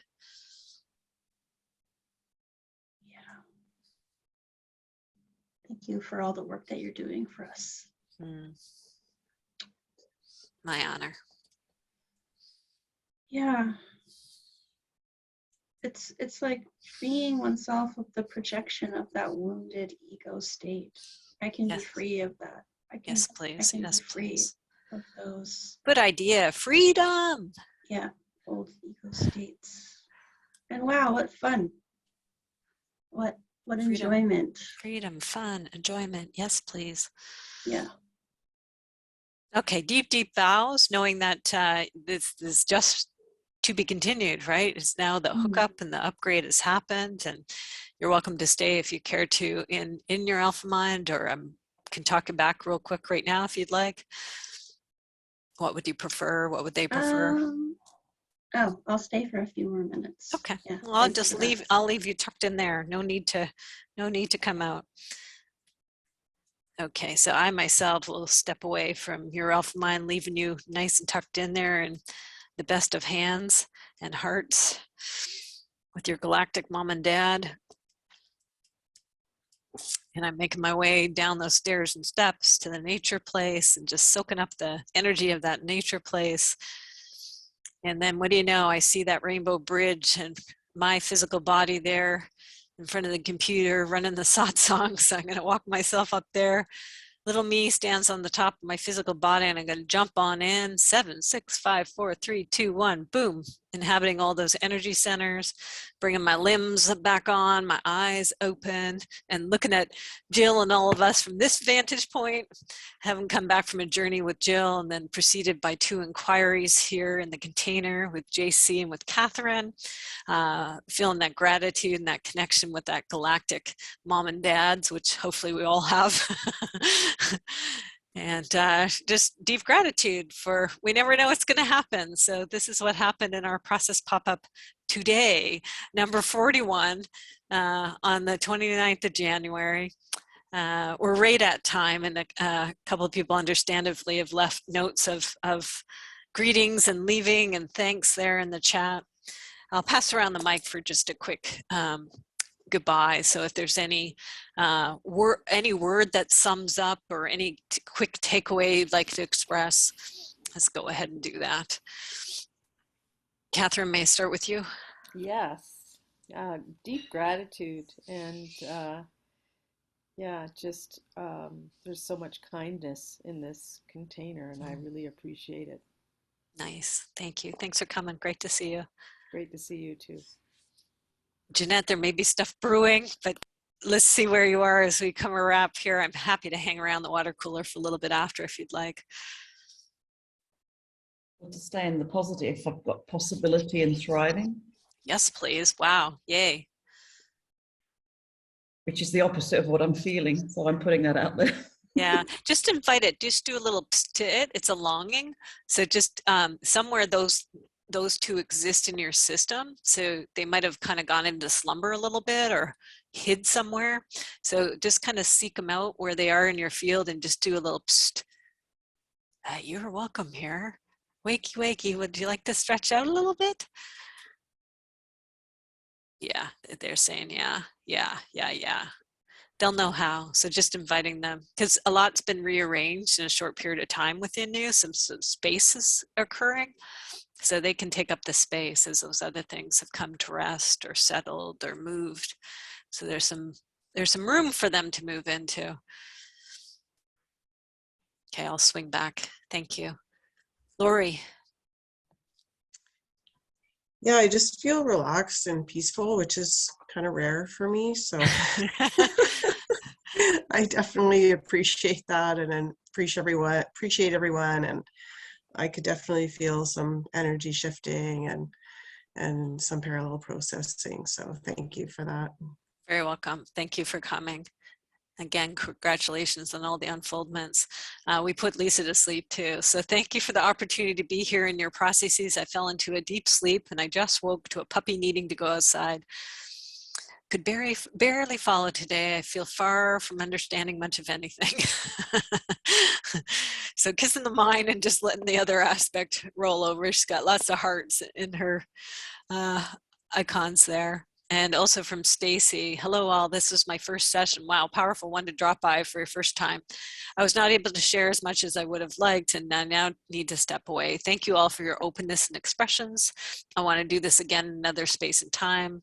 I'm leaving this call, but just for today, gratitude and blessings to all. So right back to you, Stacy. JC, anything you'd like to say? Oh, wow.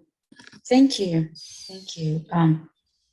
Thank you for the softness and the heart being held. It's just such a deeply moving space to be. Connected. Thank you. Yeah, so welcome. Thank you for coming and bringing expanded heart to satsang. Yum.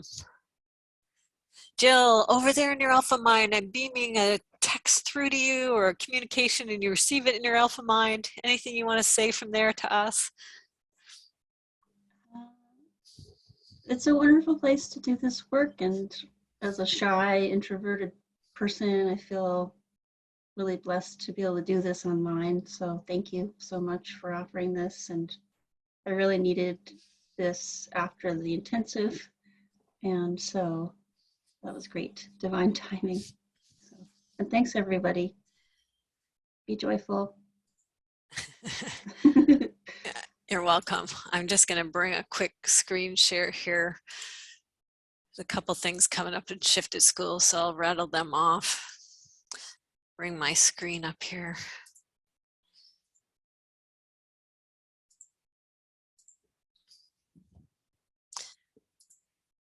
Oh, although it might, if I switch to something, it might not do it. So let me just hope it does. Otherwise, I'll re-screen share.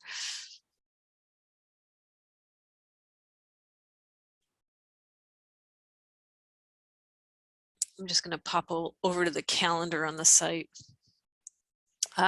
Many of you have mentioned the retreat, which happened last weekend. So that was kind of the first thing kicking off this season. Are you seeing my public courses? Is it coming up okay? Yeah, okay. So what we just did was one of the free process pop-ups. I offer them about every 3 weeks or so. So after this one wraps, I will, with my assistant, I'll give her some copy, right? Some write-up of this, and you'll get the video of it, and the maps will be sent to those of you on the list. And you will also get the next date as I figure it out. After this, I'll figure out, just kind of use my intuition, and I try to alternate the days of the week and also the times that we meet. So it's open for various people's schedule. So that continues. I also am doing free one-to-ones if you're okay with it being recorded, just like we record the process pop-up. It's nice sometimes to have the extra time to have like a full hour to work with someone. So if that's of interest to you and you haven't done that yet, you're welcome to swing on by on the site and set one of those up for yourself. The Shifted Retreat is what happened last weekend. I run them about usually twice a year. So there'll probably be another one maybe in the summer or the beginning of the fall. So that was our January one. New course. I have shifted myself into the territory of cryptocurrencies with my own investments over these last couple of years, and a lot of movement in the last year. And I found different resources to assist me. And as I will often do with courses, as I kind of move into new terrain and learn new things and find people I like, I'll collaborate with them and do courses together. So Shift into Cryptos is a new course that's happening February 17th. 10 sessions on Thursdays. It's all recorded, and Chanel Monk is joining me. And this is really for people who are new to the cryptocurrency space, whether you want to invest in that or not, or you just want to kind of understand more about it before you do. And also, if you're already doing cryptos, there's probably, you know, some gaps in your learning that Chanel can help fill in. So you'll find the information on that on the site. Other collaborators. I'll just, as I said, other collaborators. I've got Rhoda Draws coming up later on in the system. And Rhoda is my collaborator with Fast and Loose Sketching, which is great for all kinds of artists. I attract a lot of people who are into graphic recording, graphic facilitation, and coaching, given that's the genre I came out of. But I attract all sorts of creative people with different mediums. And Rhoda helps you loosen up. Get a little faster, get a little looser. If you've been to art school, letting go of some of the things that you learned in art school to be more spontaneous and more intuitive. And for those of us who are in GRGF, some of it might be a little slower than our spontaneous work, right? It'll get a different angle. It's up leveling from the icons and the basic stuff you learn in fundamentals. This gets to the next level with your drawing and your sketching, and fun. Once a week for 12 weeks. What we just did, like I mentioned, I have a visual satsang where about 10 to 12 people come together and meet continuously once a week in a private satsang. And my current one is wrapping up and the new one is starting March 5th. Some people just do them consecutive, one after the other after the other. So this is the next one. I'm sure we'll have some who are in the current one who'll jump right in. There's a week off in between them. And visual coach certification, Jill's in that program currently. LB, who is here, is a certified visual coach who left. Just seeing anybody else. It's not at some point you'll be there. That's coming up. There's 2 cohorts now I'm running a year. The spring cohort, the dates I figured out, it starts April 5th. 2 prerequisites, fundamentals of working visually, either through me or something similar in the field, and going through Shift It. And so some folks caught that prerequisite at the retreat. There is a home study version that you can do as well. If you missed the retreat and you're interested in the certification and you don't have Shift It yet, you can purchase the Shift It kit and work yourself through that in time for the retreat. And just really check it out, because those are the core tools. So they're a big part of what the certification is about. Some of the work that we've done here, I don't teach inquiry per se. In the certification, we do a lot of it because there's often a whole parallel development track that happens for coaches as well as they're going through the program and they're working with their clients. But 40 visual tools of mine are included in that program, plus your own stuff, right? If you have your own intellectual property, your own genre area to help you templatize things. So that's that. We've got a couple signed up. I haven't officially started really marketing this one, but they always come together and they're always a wonderful cohort of people from around the world. So I think that's basically what I'm doing this season. I may throw in a magic marker mastermind. I've had 3 people approach me this season about ongoing support with, let me just turn this off. Oops. Huh, that's weird. Was I not sharing that whole time? No, you were sharing. I was sharing. Okay, yeah. Is it off now? No. No, okay, something's strange. Just, oh, that's why, because, sorry. Christina, what's the magic marker thing? Yeah, I was just halfway through that. So I can't find where my thing is to turn it off. Isn't that so strange? Sorry, guys. Weird glitch happening. Oh, well, doesn't matter. I'll leave it up. The magic marker is like step 2 from fundamentals. It can be for people who are into working visually, whether it's through recording, facilitation, coaching, or however you apply it. So once people have been applying the skills for a while, sometimes they desire to come into a cohort with other visual practitioners. And I haven't run one since the beginning of the pandemic, or even before. I guess it was that season before. And it's starting to pop up in my practice where different people are saying, do you do this? And I'm like, yeah, it's called my magic marker, but I guess I should run one again. So I'm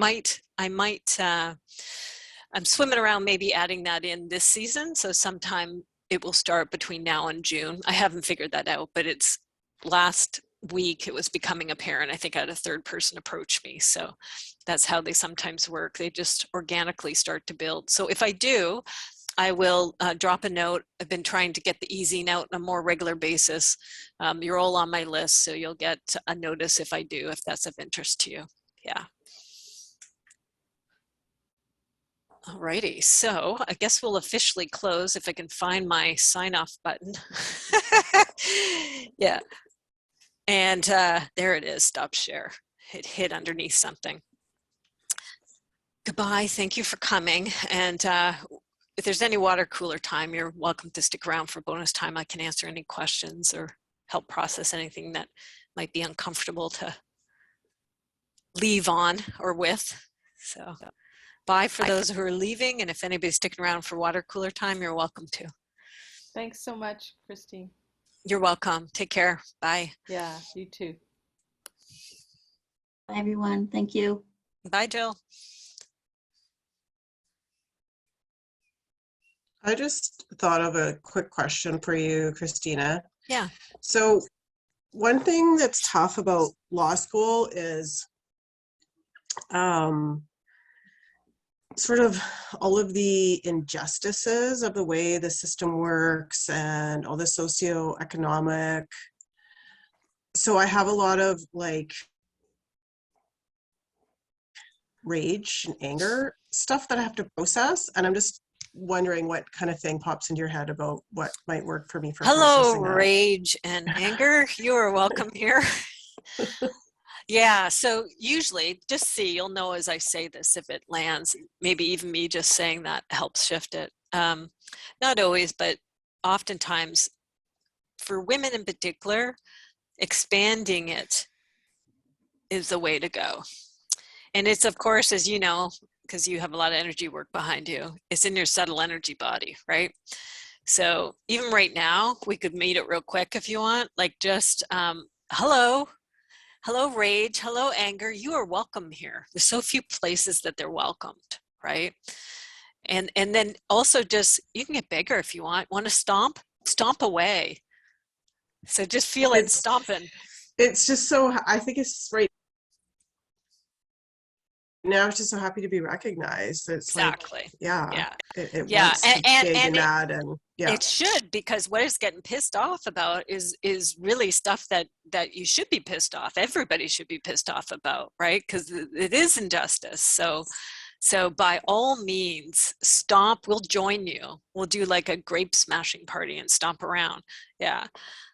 And even volcano imagery, like, whoa, I know you're around beautiful natural environments, right? So just get big like the mountains, right? Mountain strength, like the Hawaiian mountains with their volcanoes. There are a lot of volcanoes popping off right now, right? Because there's a lot of people with anger that needs to be processed and stuff, right? So just invite your subtle energy one to join that ring of fire and just like, brrr.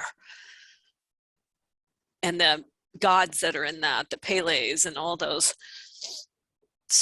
Kali energy in there.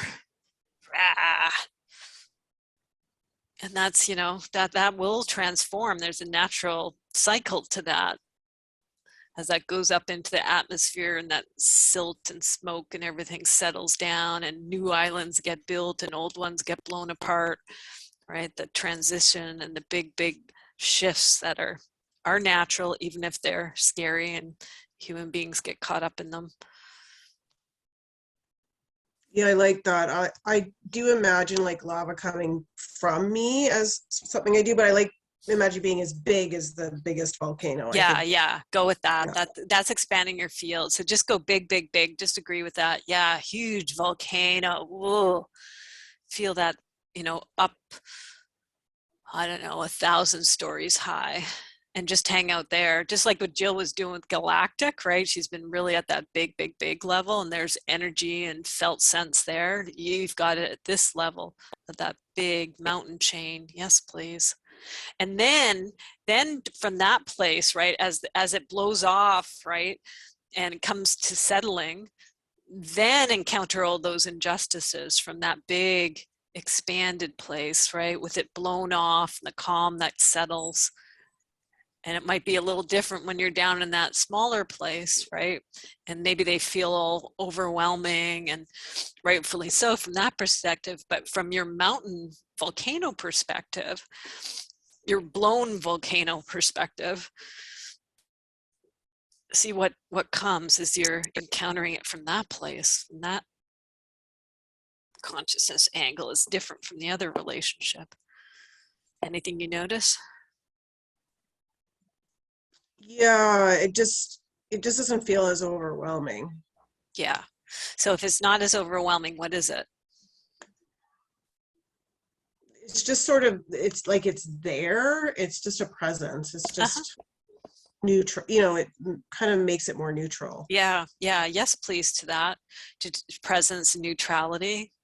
We like that. Good idea. Wow. There might be a way you can take some of that with you as you go into the next bout of law school with that, right? As you're encountering that stuff, more presence, more neutrality, more mountain strength, more higher perspective.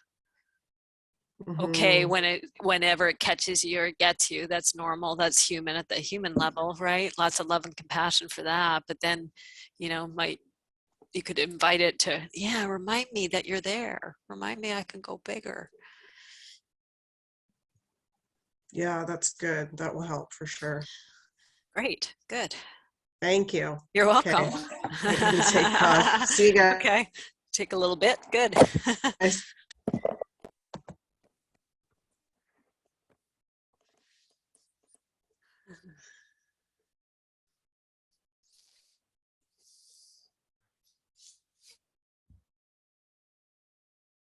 Yeah, that landed for you too. I did.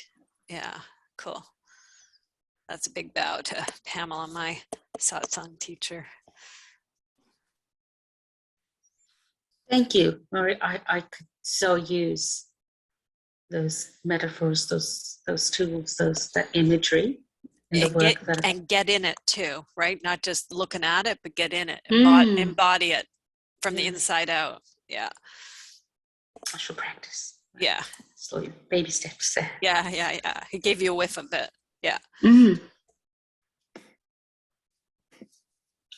Hi, Jeanette. Yeah, I got a bit triggered just now. Which part? I think JC's one, and I wrote visibility, and then I wrote, I went dangerous, and then I wrote survival. Yeah. And then I tried to go to thrive, but my brain. Here, yeah. This is okay. Try this. Going big, or even it might be for you. It might be invisible.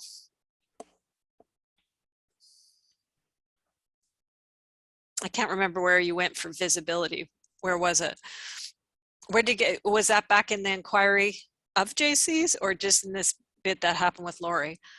No, I did. I wrote that when you were doing with JC about the heart and being the mind and the heart working together. And that somehow was threatening. Well, I think partly what I've done at work is I'm always in the background, even though I'm doing all the work, and so I've made myself invisible. Yeah. But okay. Now, yeah. So that's why I don't get recognition. Right. And there's something about you've done that. There's a pattern or conditioning, right? Because you've been kind of in that background, carrying it all for forever. And even just it coming up in another inquiry of somebody rattles your cage. Visibility is so whatever it is, you know, that it even comes up. So let's just say hello to it, knowing that this is a safe container here to say hello to it, and just see what happens. We understand that there's a real like yikes or something attached to it. And you might even get where this comes from. I don't know if it's something earlier in your life. We would call those orphans typically.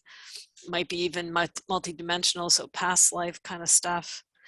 Where's this, oh, hello, visibility and fear of visibility so much that you've blended into that background, done all the work, but somebody else takes the kudos for it. anything come out where I natter all those things out? No, I think it's linked to the fact that I'm understanding now that my job is it's just shifting and changing. And because I spoke to the consultant the other day and he was very rude to me. It was quite funny. He gave me a lesson in boundaries. He said, "Oh, I'm not here to coach you." He just went whack. And I went, "Oh, okay." And even he doesn't want to do any extra work with JCMA. So it made me think that JCMA is in a lot of trouble and I can't ignore that. And so I think I've been ignoring that and just keep going. So I don't quite know what to do next, because normally I just work Okay. harder. Okay. Yeah. So now we're back to the one you brought to satsang earlier, waiting and stepping back and being, right? Which is But also I'm writing a report for a partner and I'm very angry with the way they've treated us, or me. So it's getting in the way of me writing the report. So I'm triggered. Yep. Shall we go to anger and meet it? You just saw an example of that with Lori. So we might have to go there first before you can get to anything, because anger's right there. So hello, anger, because it's here, right? It's present. So you might as well say hello to it. And you can muster the words, even if they're not authentic, right? To, "You are welcome here." You're welcome, you're here. I'm not so thrilled about it. I don't do anger well. Just see what happens as you kind of begrudgingly say hello to it.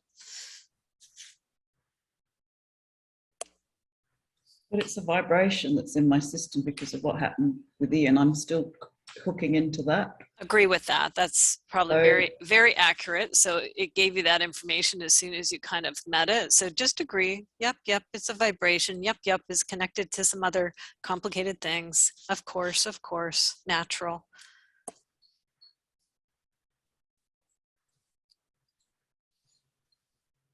I'm just tired of being angry. Agree with that. It's true. Yeah, of course. And you might want to cuddle that, whatever's, emotion came up. So just agree with it. You're right. We're so darn tired of it. Come here. I got ya. Just be kind and gentle. This is vulnerability too, right? Just be sweet with it.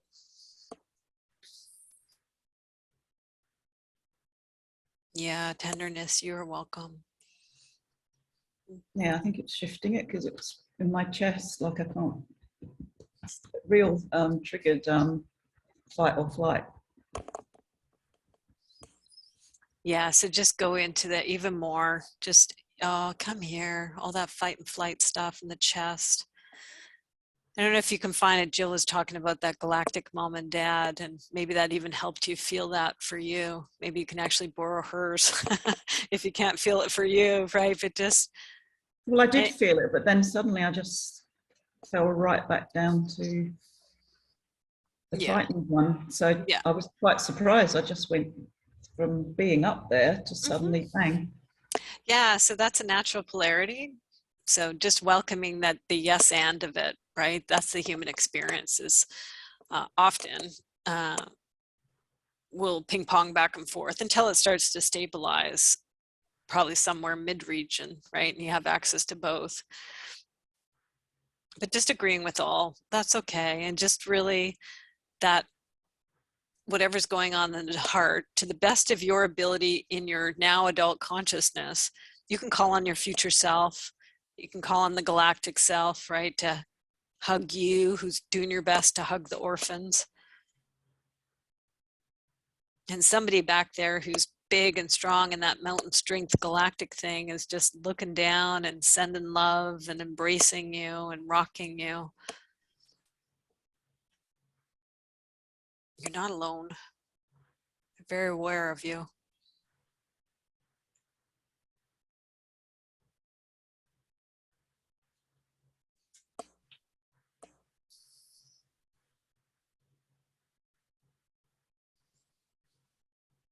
Maybe even just falling back into it, unless there's any yabbits that are popping up. I think you just have to strengthen the bridge connection. Yeah, that's a good idea. Yes, please. Let's invite that bridge and connection. to those bigger aspects that can comfort you and that you can trust and you can be embraced by. They've got your back. Just inviting that bridge to get bigger. It's allowed, it's welcome here. Good idea.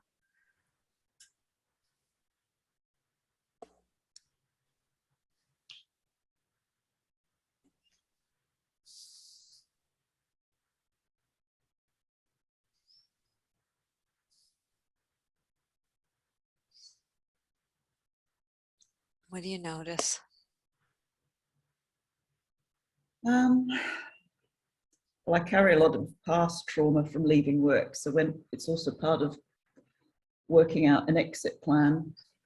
Well, with the past trauma, just that's that orphans that you're comforting back there too, right, from the past.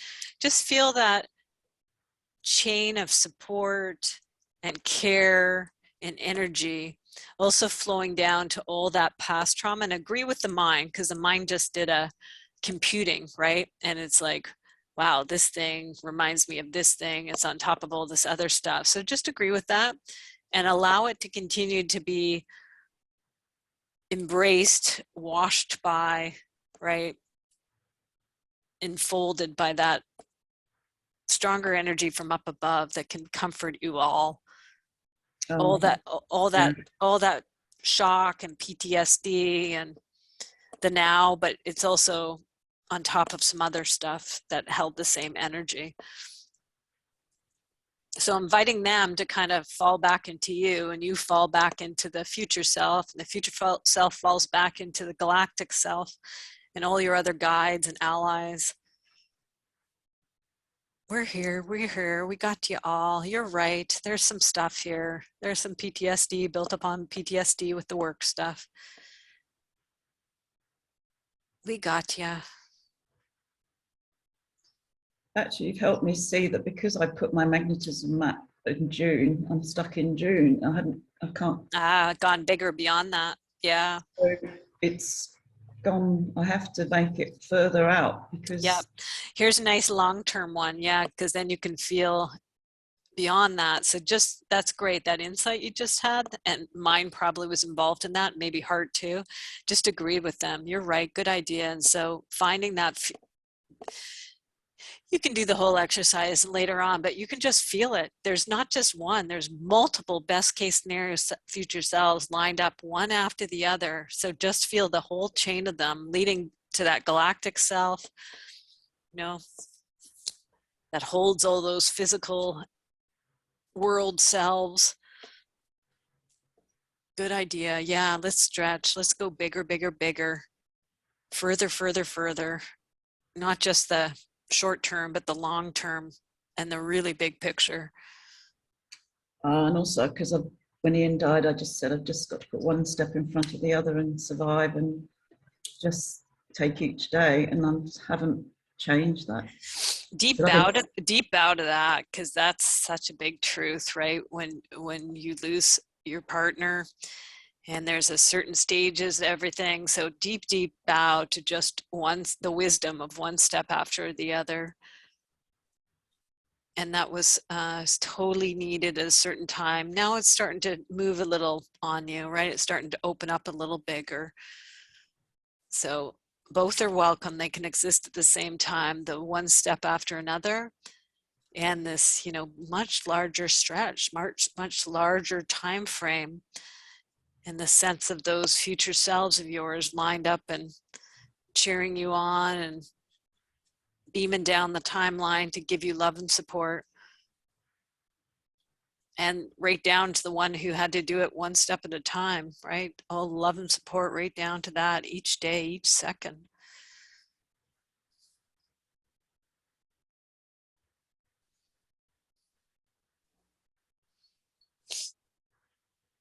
I can do it by imagining a different path. I just need to get on a different path. Mm-hmm. Yep. Say yes, please to that. Yep. Yep. Different path, and it can be imagined. You can use all the things you did to create that shorter term one. You can do a bigger term one too. Yes, and at the same time. So it's happening right now, right? Everything that's coming in is giving the feeling place of that bigger path. Yes, please, to that. Good idea. And they're saying sorry that they it's still painful. I've still got healing. Of course, don't we all? So just agreeing with that. Yep, definitely still painful. Yep, definitely still healing involved in that path. And now nothing wrong with that. That's true.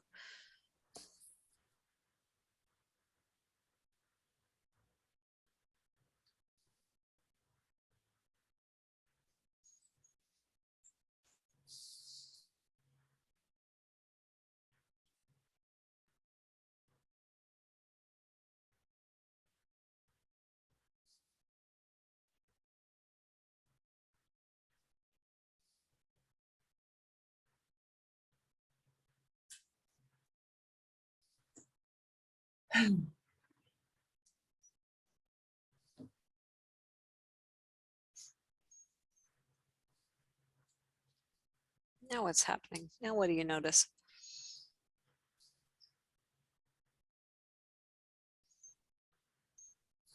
I think sometimes because I am an empath as well, like when I hook in like Together for Humanity, the partner group, like there's an energy field there, and then there's an energy field with my organization.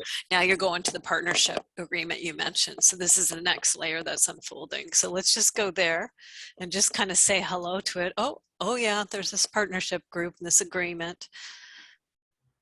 Hello, there you are. And what's the nuance here? You're starting to get into it about them and their world service or something.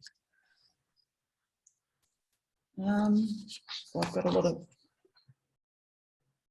anger around, so that's getting in the way of me just getting the report done. Oh, okay. Yep. I don't understand that, because sometimes I just go and do it and I'm just blocked to keep. Well, we have to swing. We'll have to swing back to this anger, because that's what we originally started with. So just go back into that. Hello, anger. You are welcome here. And let's actually see about it getting bigger. Does it want to stomp? Does it want to have a temper tantrum? Does it want to blow off some steam? It's okay if something comes in to interfere with that, but just notice what happens is the invitation there is actually for the anger to get bigger right now.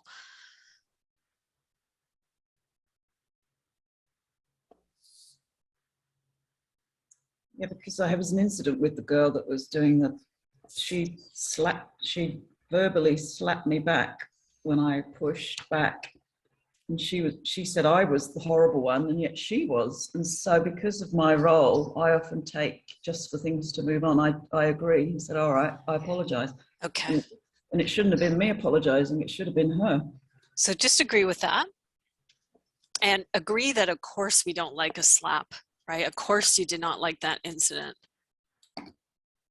She said I slapped her, and I think, well, no, I didn't. I just pushed back. Yeah. So even the misrepresentation, the maybe even projection, right? All of that, just welcoming it and agreeing that you don't like it. Like, no, thank you. There's an authentic no in there. And welcoming that, of course. And, you know, this slap stuff is slaps inappropriate, slaps abusive, right? There's the line between your body and your field and etc. So there was something that was violated there, and just agree you don't like that. Rightfully so.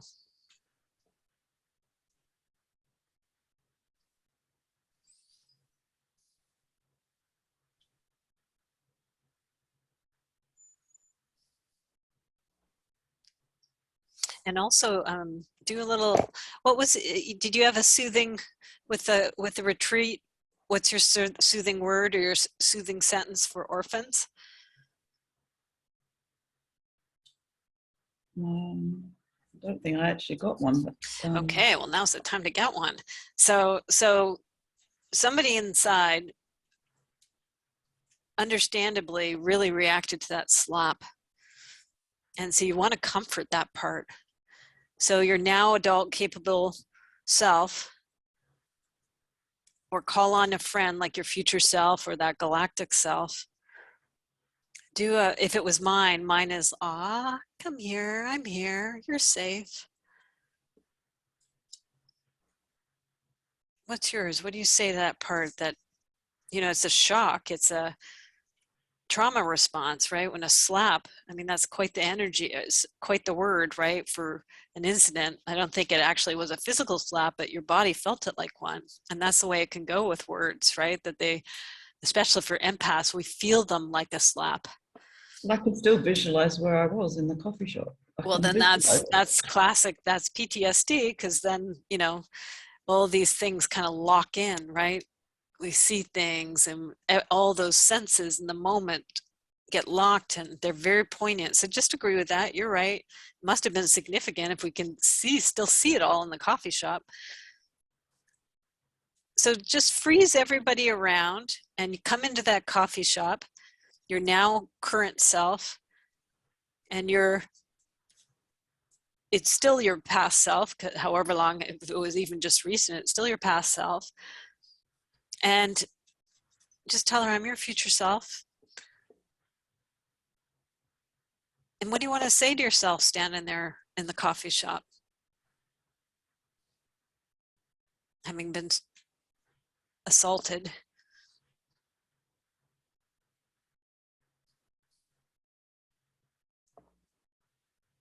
From your perspective, do you understand now?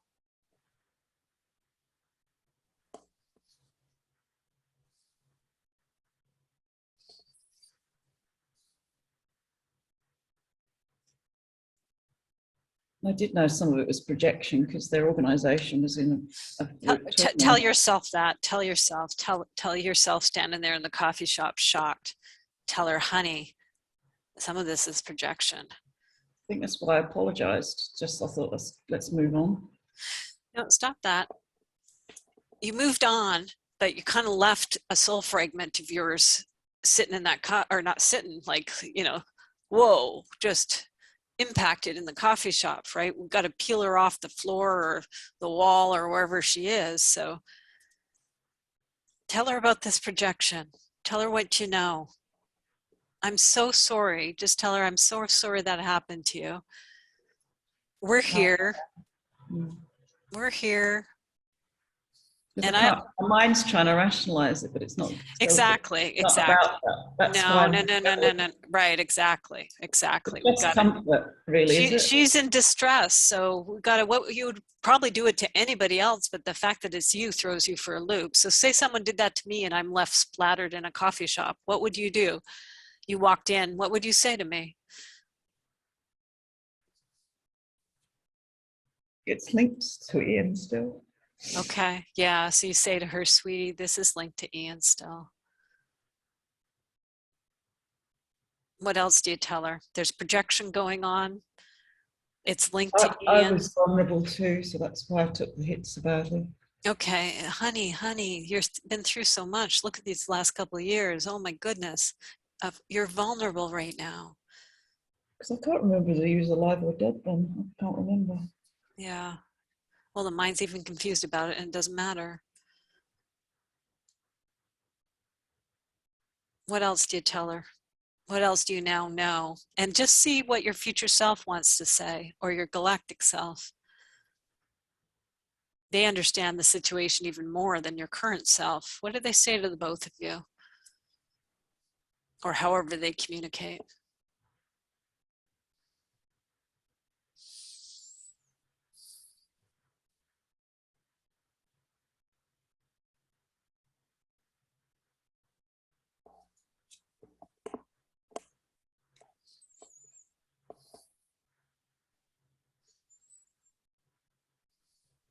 Because I'm trying to find ways to stop it happening, and they're just saying, well, it's going to happen. It's not about that. It's about if it does, how you deal with it. Okay. And the future self. But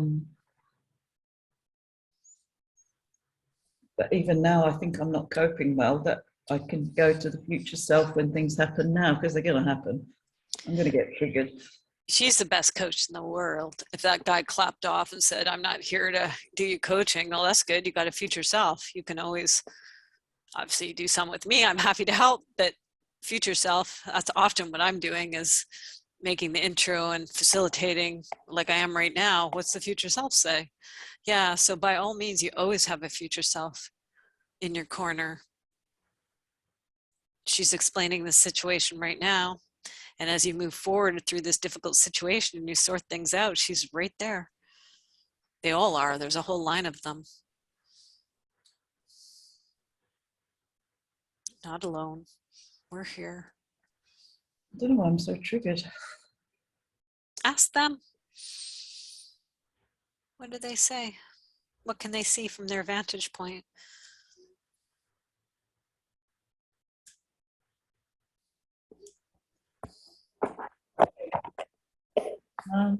There has been a lot of trauma that I've just bottled it up and it's stuck somewhere. Yeah. Yeah, that's what you did to get through these last couple of years. You lost your partner. You went through COVID. Because I found some organization's been through so much, and you know that you have this. This is what you do. This is your MO, right? So they're right. There is a lot of trauma, and you did bottle it. And I found some other traumas. My friend nearly died last year, and she was in hospital, and I had to ring her family to say she was dying. Wow. And my other friend had cancer, and so you can't help anyone when you're in COVID. So I realised I'd been in hospital after Ian died it wasn't cancer, but immediately after he died, I had to go in the hospital. Now look, there's things I'd forgotten. Yeah, they're pointing out to you. It's like, this is why. Boy, they're just. It's like everything. Huge incident upon huge incident. Yeah. Because my girlfriend reminded me yesterday, because she said, well, she nearly died. She only didn't die because I rang her ex-husband and he got the son there. She decided she wanted to live, so she's alive. So it was that I knew she was going to die. Well, I didn't know by ringing that she would rally, but. But you acted and you went through this thing. This whole incident, and now thankfully she's alive. So your future self is pointing that out to you. This is why this was going on, and this was going on, and that was going on. Bottle, piled all up on top of each other. It's explaining why sometimes my decision making was I just kept doing more work rather than pulling back and not. And that was the pattern. Right. That's what. Because I can't work out why I took on so much all the time. Yep. So here's the pattern, and you're looking at it like, boy, I just take stuff on. I just stuff those emotions, and I stuff those incidences, and I keep going. It's quite remarkable that you could do it, but you're also reaching the end of this that's no longer sustainable for you. And people will talk about delayed grief, right? All these incidences are delayed grief, and later down the line is often when they show themselves. So your future self is pointing this out. That's part of what's going on in this coffee, because you're asking, why am I taking this so much? Well, there's a whole lot of vulnerability here. There's a whole lot of trauma. This is kind of the straw that broke the camel's back.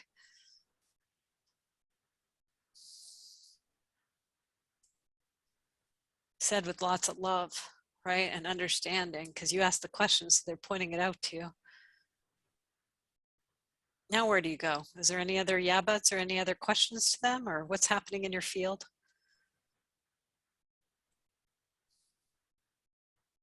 Because I think it's because I've looked at certain things that I didn't look at. I've just got to process it now.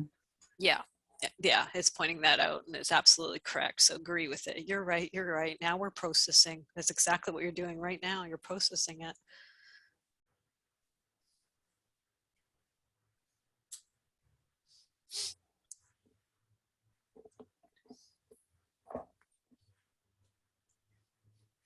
What's happening in your field? Bring the mind is up in the head, so just bring it down into the body, your awareness down into the body instead of up there in the head trying to figure it out.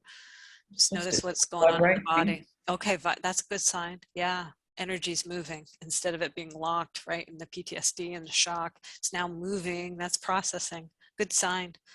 Yes, please to that.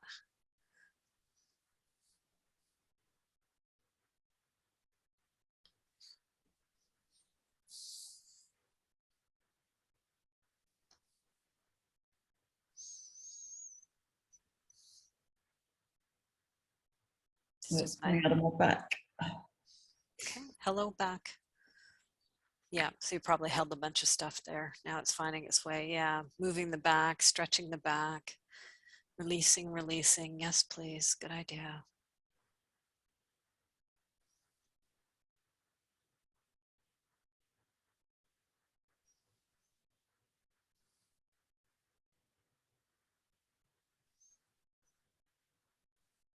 See if the future selves or those galactic cells want to send any energy, healing to that back.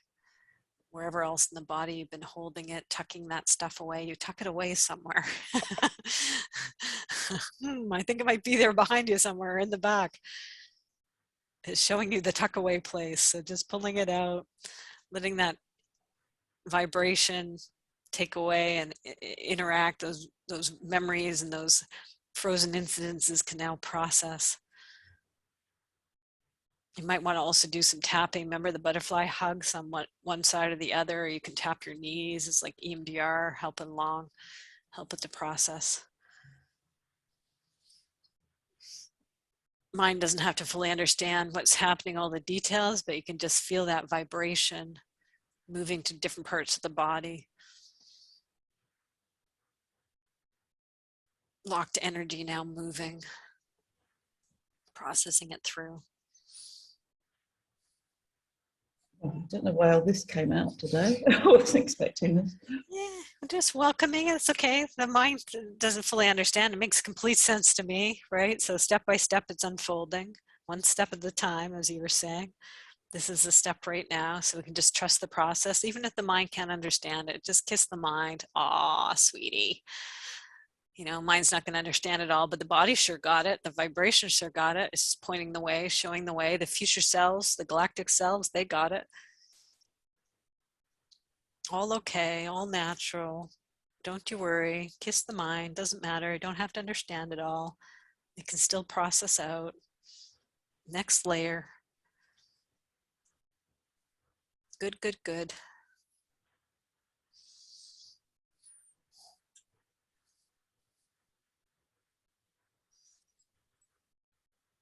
And just invite, we can invite it to even go beyond the webinar here when we sign off, right? Just inviting that to continue to unfold, right? To unravel, to let go, to process.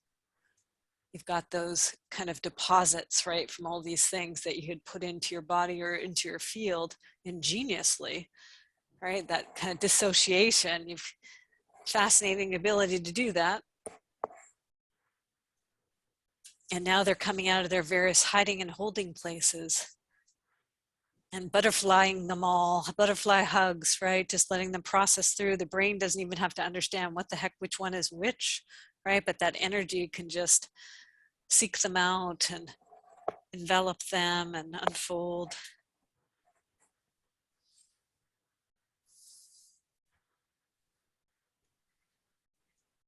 Just good idea. Thank you, thank you. You are welcome here. Take it away. Help me process all those things. I could just feel your future selves kind of finding them, right? And finding them and doing their hands and helping the vibration along and just pulling them out of your field and out of your body and gently carrying them away. Let me take that. Let me take that. Oh, there's another one. Let me take that. We got it. Rest, rest. Been through so much. Rest, rest. Let's take that one. Let me get that other one. Oh, there's another. It's okay. We got you. We understand, even if you don't. We understand. We got you. You're going to be okay. There is a path. We took it. And their gratitude, because they stand on the shoulders of you, right? All this processing work that you're doing and this bravery, and even being willing to be in the unknown, even though it's excruciating. You're much more comfortable being a doer. But somehow you got through this because they exist in that future, right? And they're grateful because you're the one who did it. You're the ones who went through this stuff that you're in the midst of, and more is going to unfold in these days and weeks and months ahead. And they're just rooting you on. They just love you for, you're the transition one that helped them to get to where they are. Bravo. Thank you. We love you. Atta girls, right? Sending energy to you. Just receive it from them. It's okay to get help. It's okay to be seen, right? To be visible. You're visible to your future selves. Start there. They'll work on the larger visibility, you know, from here.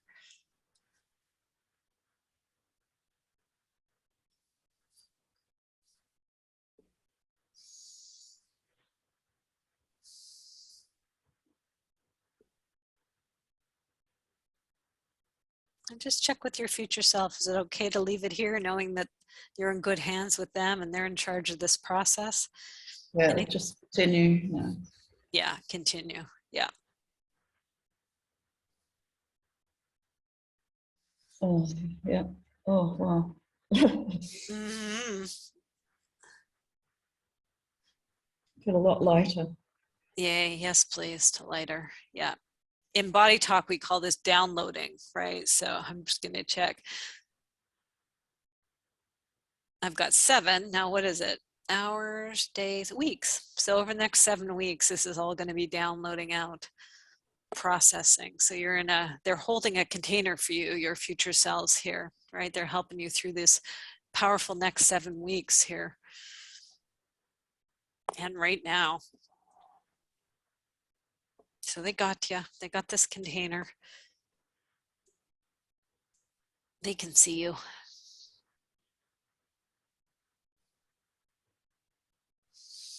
Yes, please, to more lightness.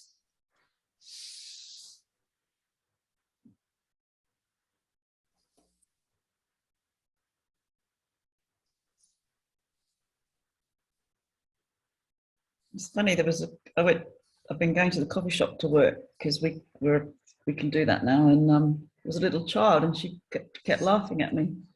So she can see the light. Cool. Yeah. Yes, please. Right. Little kids and their oh so aware senses before it all gets snuffed out of them. Conditioning kicks in. Some get great conditioning where they're still allowed to keep that, but a lot no. But how great that she could see the light and probably the future self standing around you. Yeah, I'll just have to wait and see what happens. Yeah. Yeah. Yeah, deep bow to the wait and see what happens. It's hard, right? Uncertainty is hard, especially for people who like to organize and do. But great wisdom there. Just wait and see what happens. Just see as they send care to you as you wait and see what happens, knowing that's not your usual MO.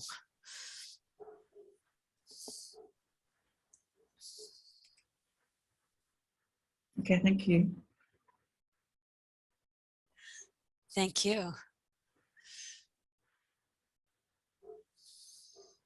I look forward to seeing what happens. I know you're in my schedule, I think, for next week. I saw an announcement or a notification a booking notification. So I'll get to see soon how this unfolds over the next couple of days.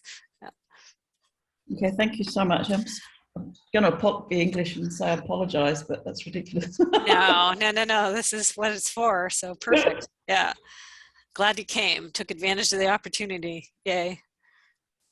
And you'll help other people too. Some will be listening and parallel processing, and you never know who that's happening for. So I love people who are generous enough to come in and allow this to be recorded. So thank you. Big bow to you and to your future selves. I'll see you next week.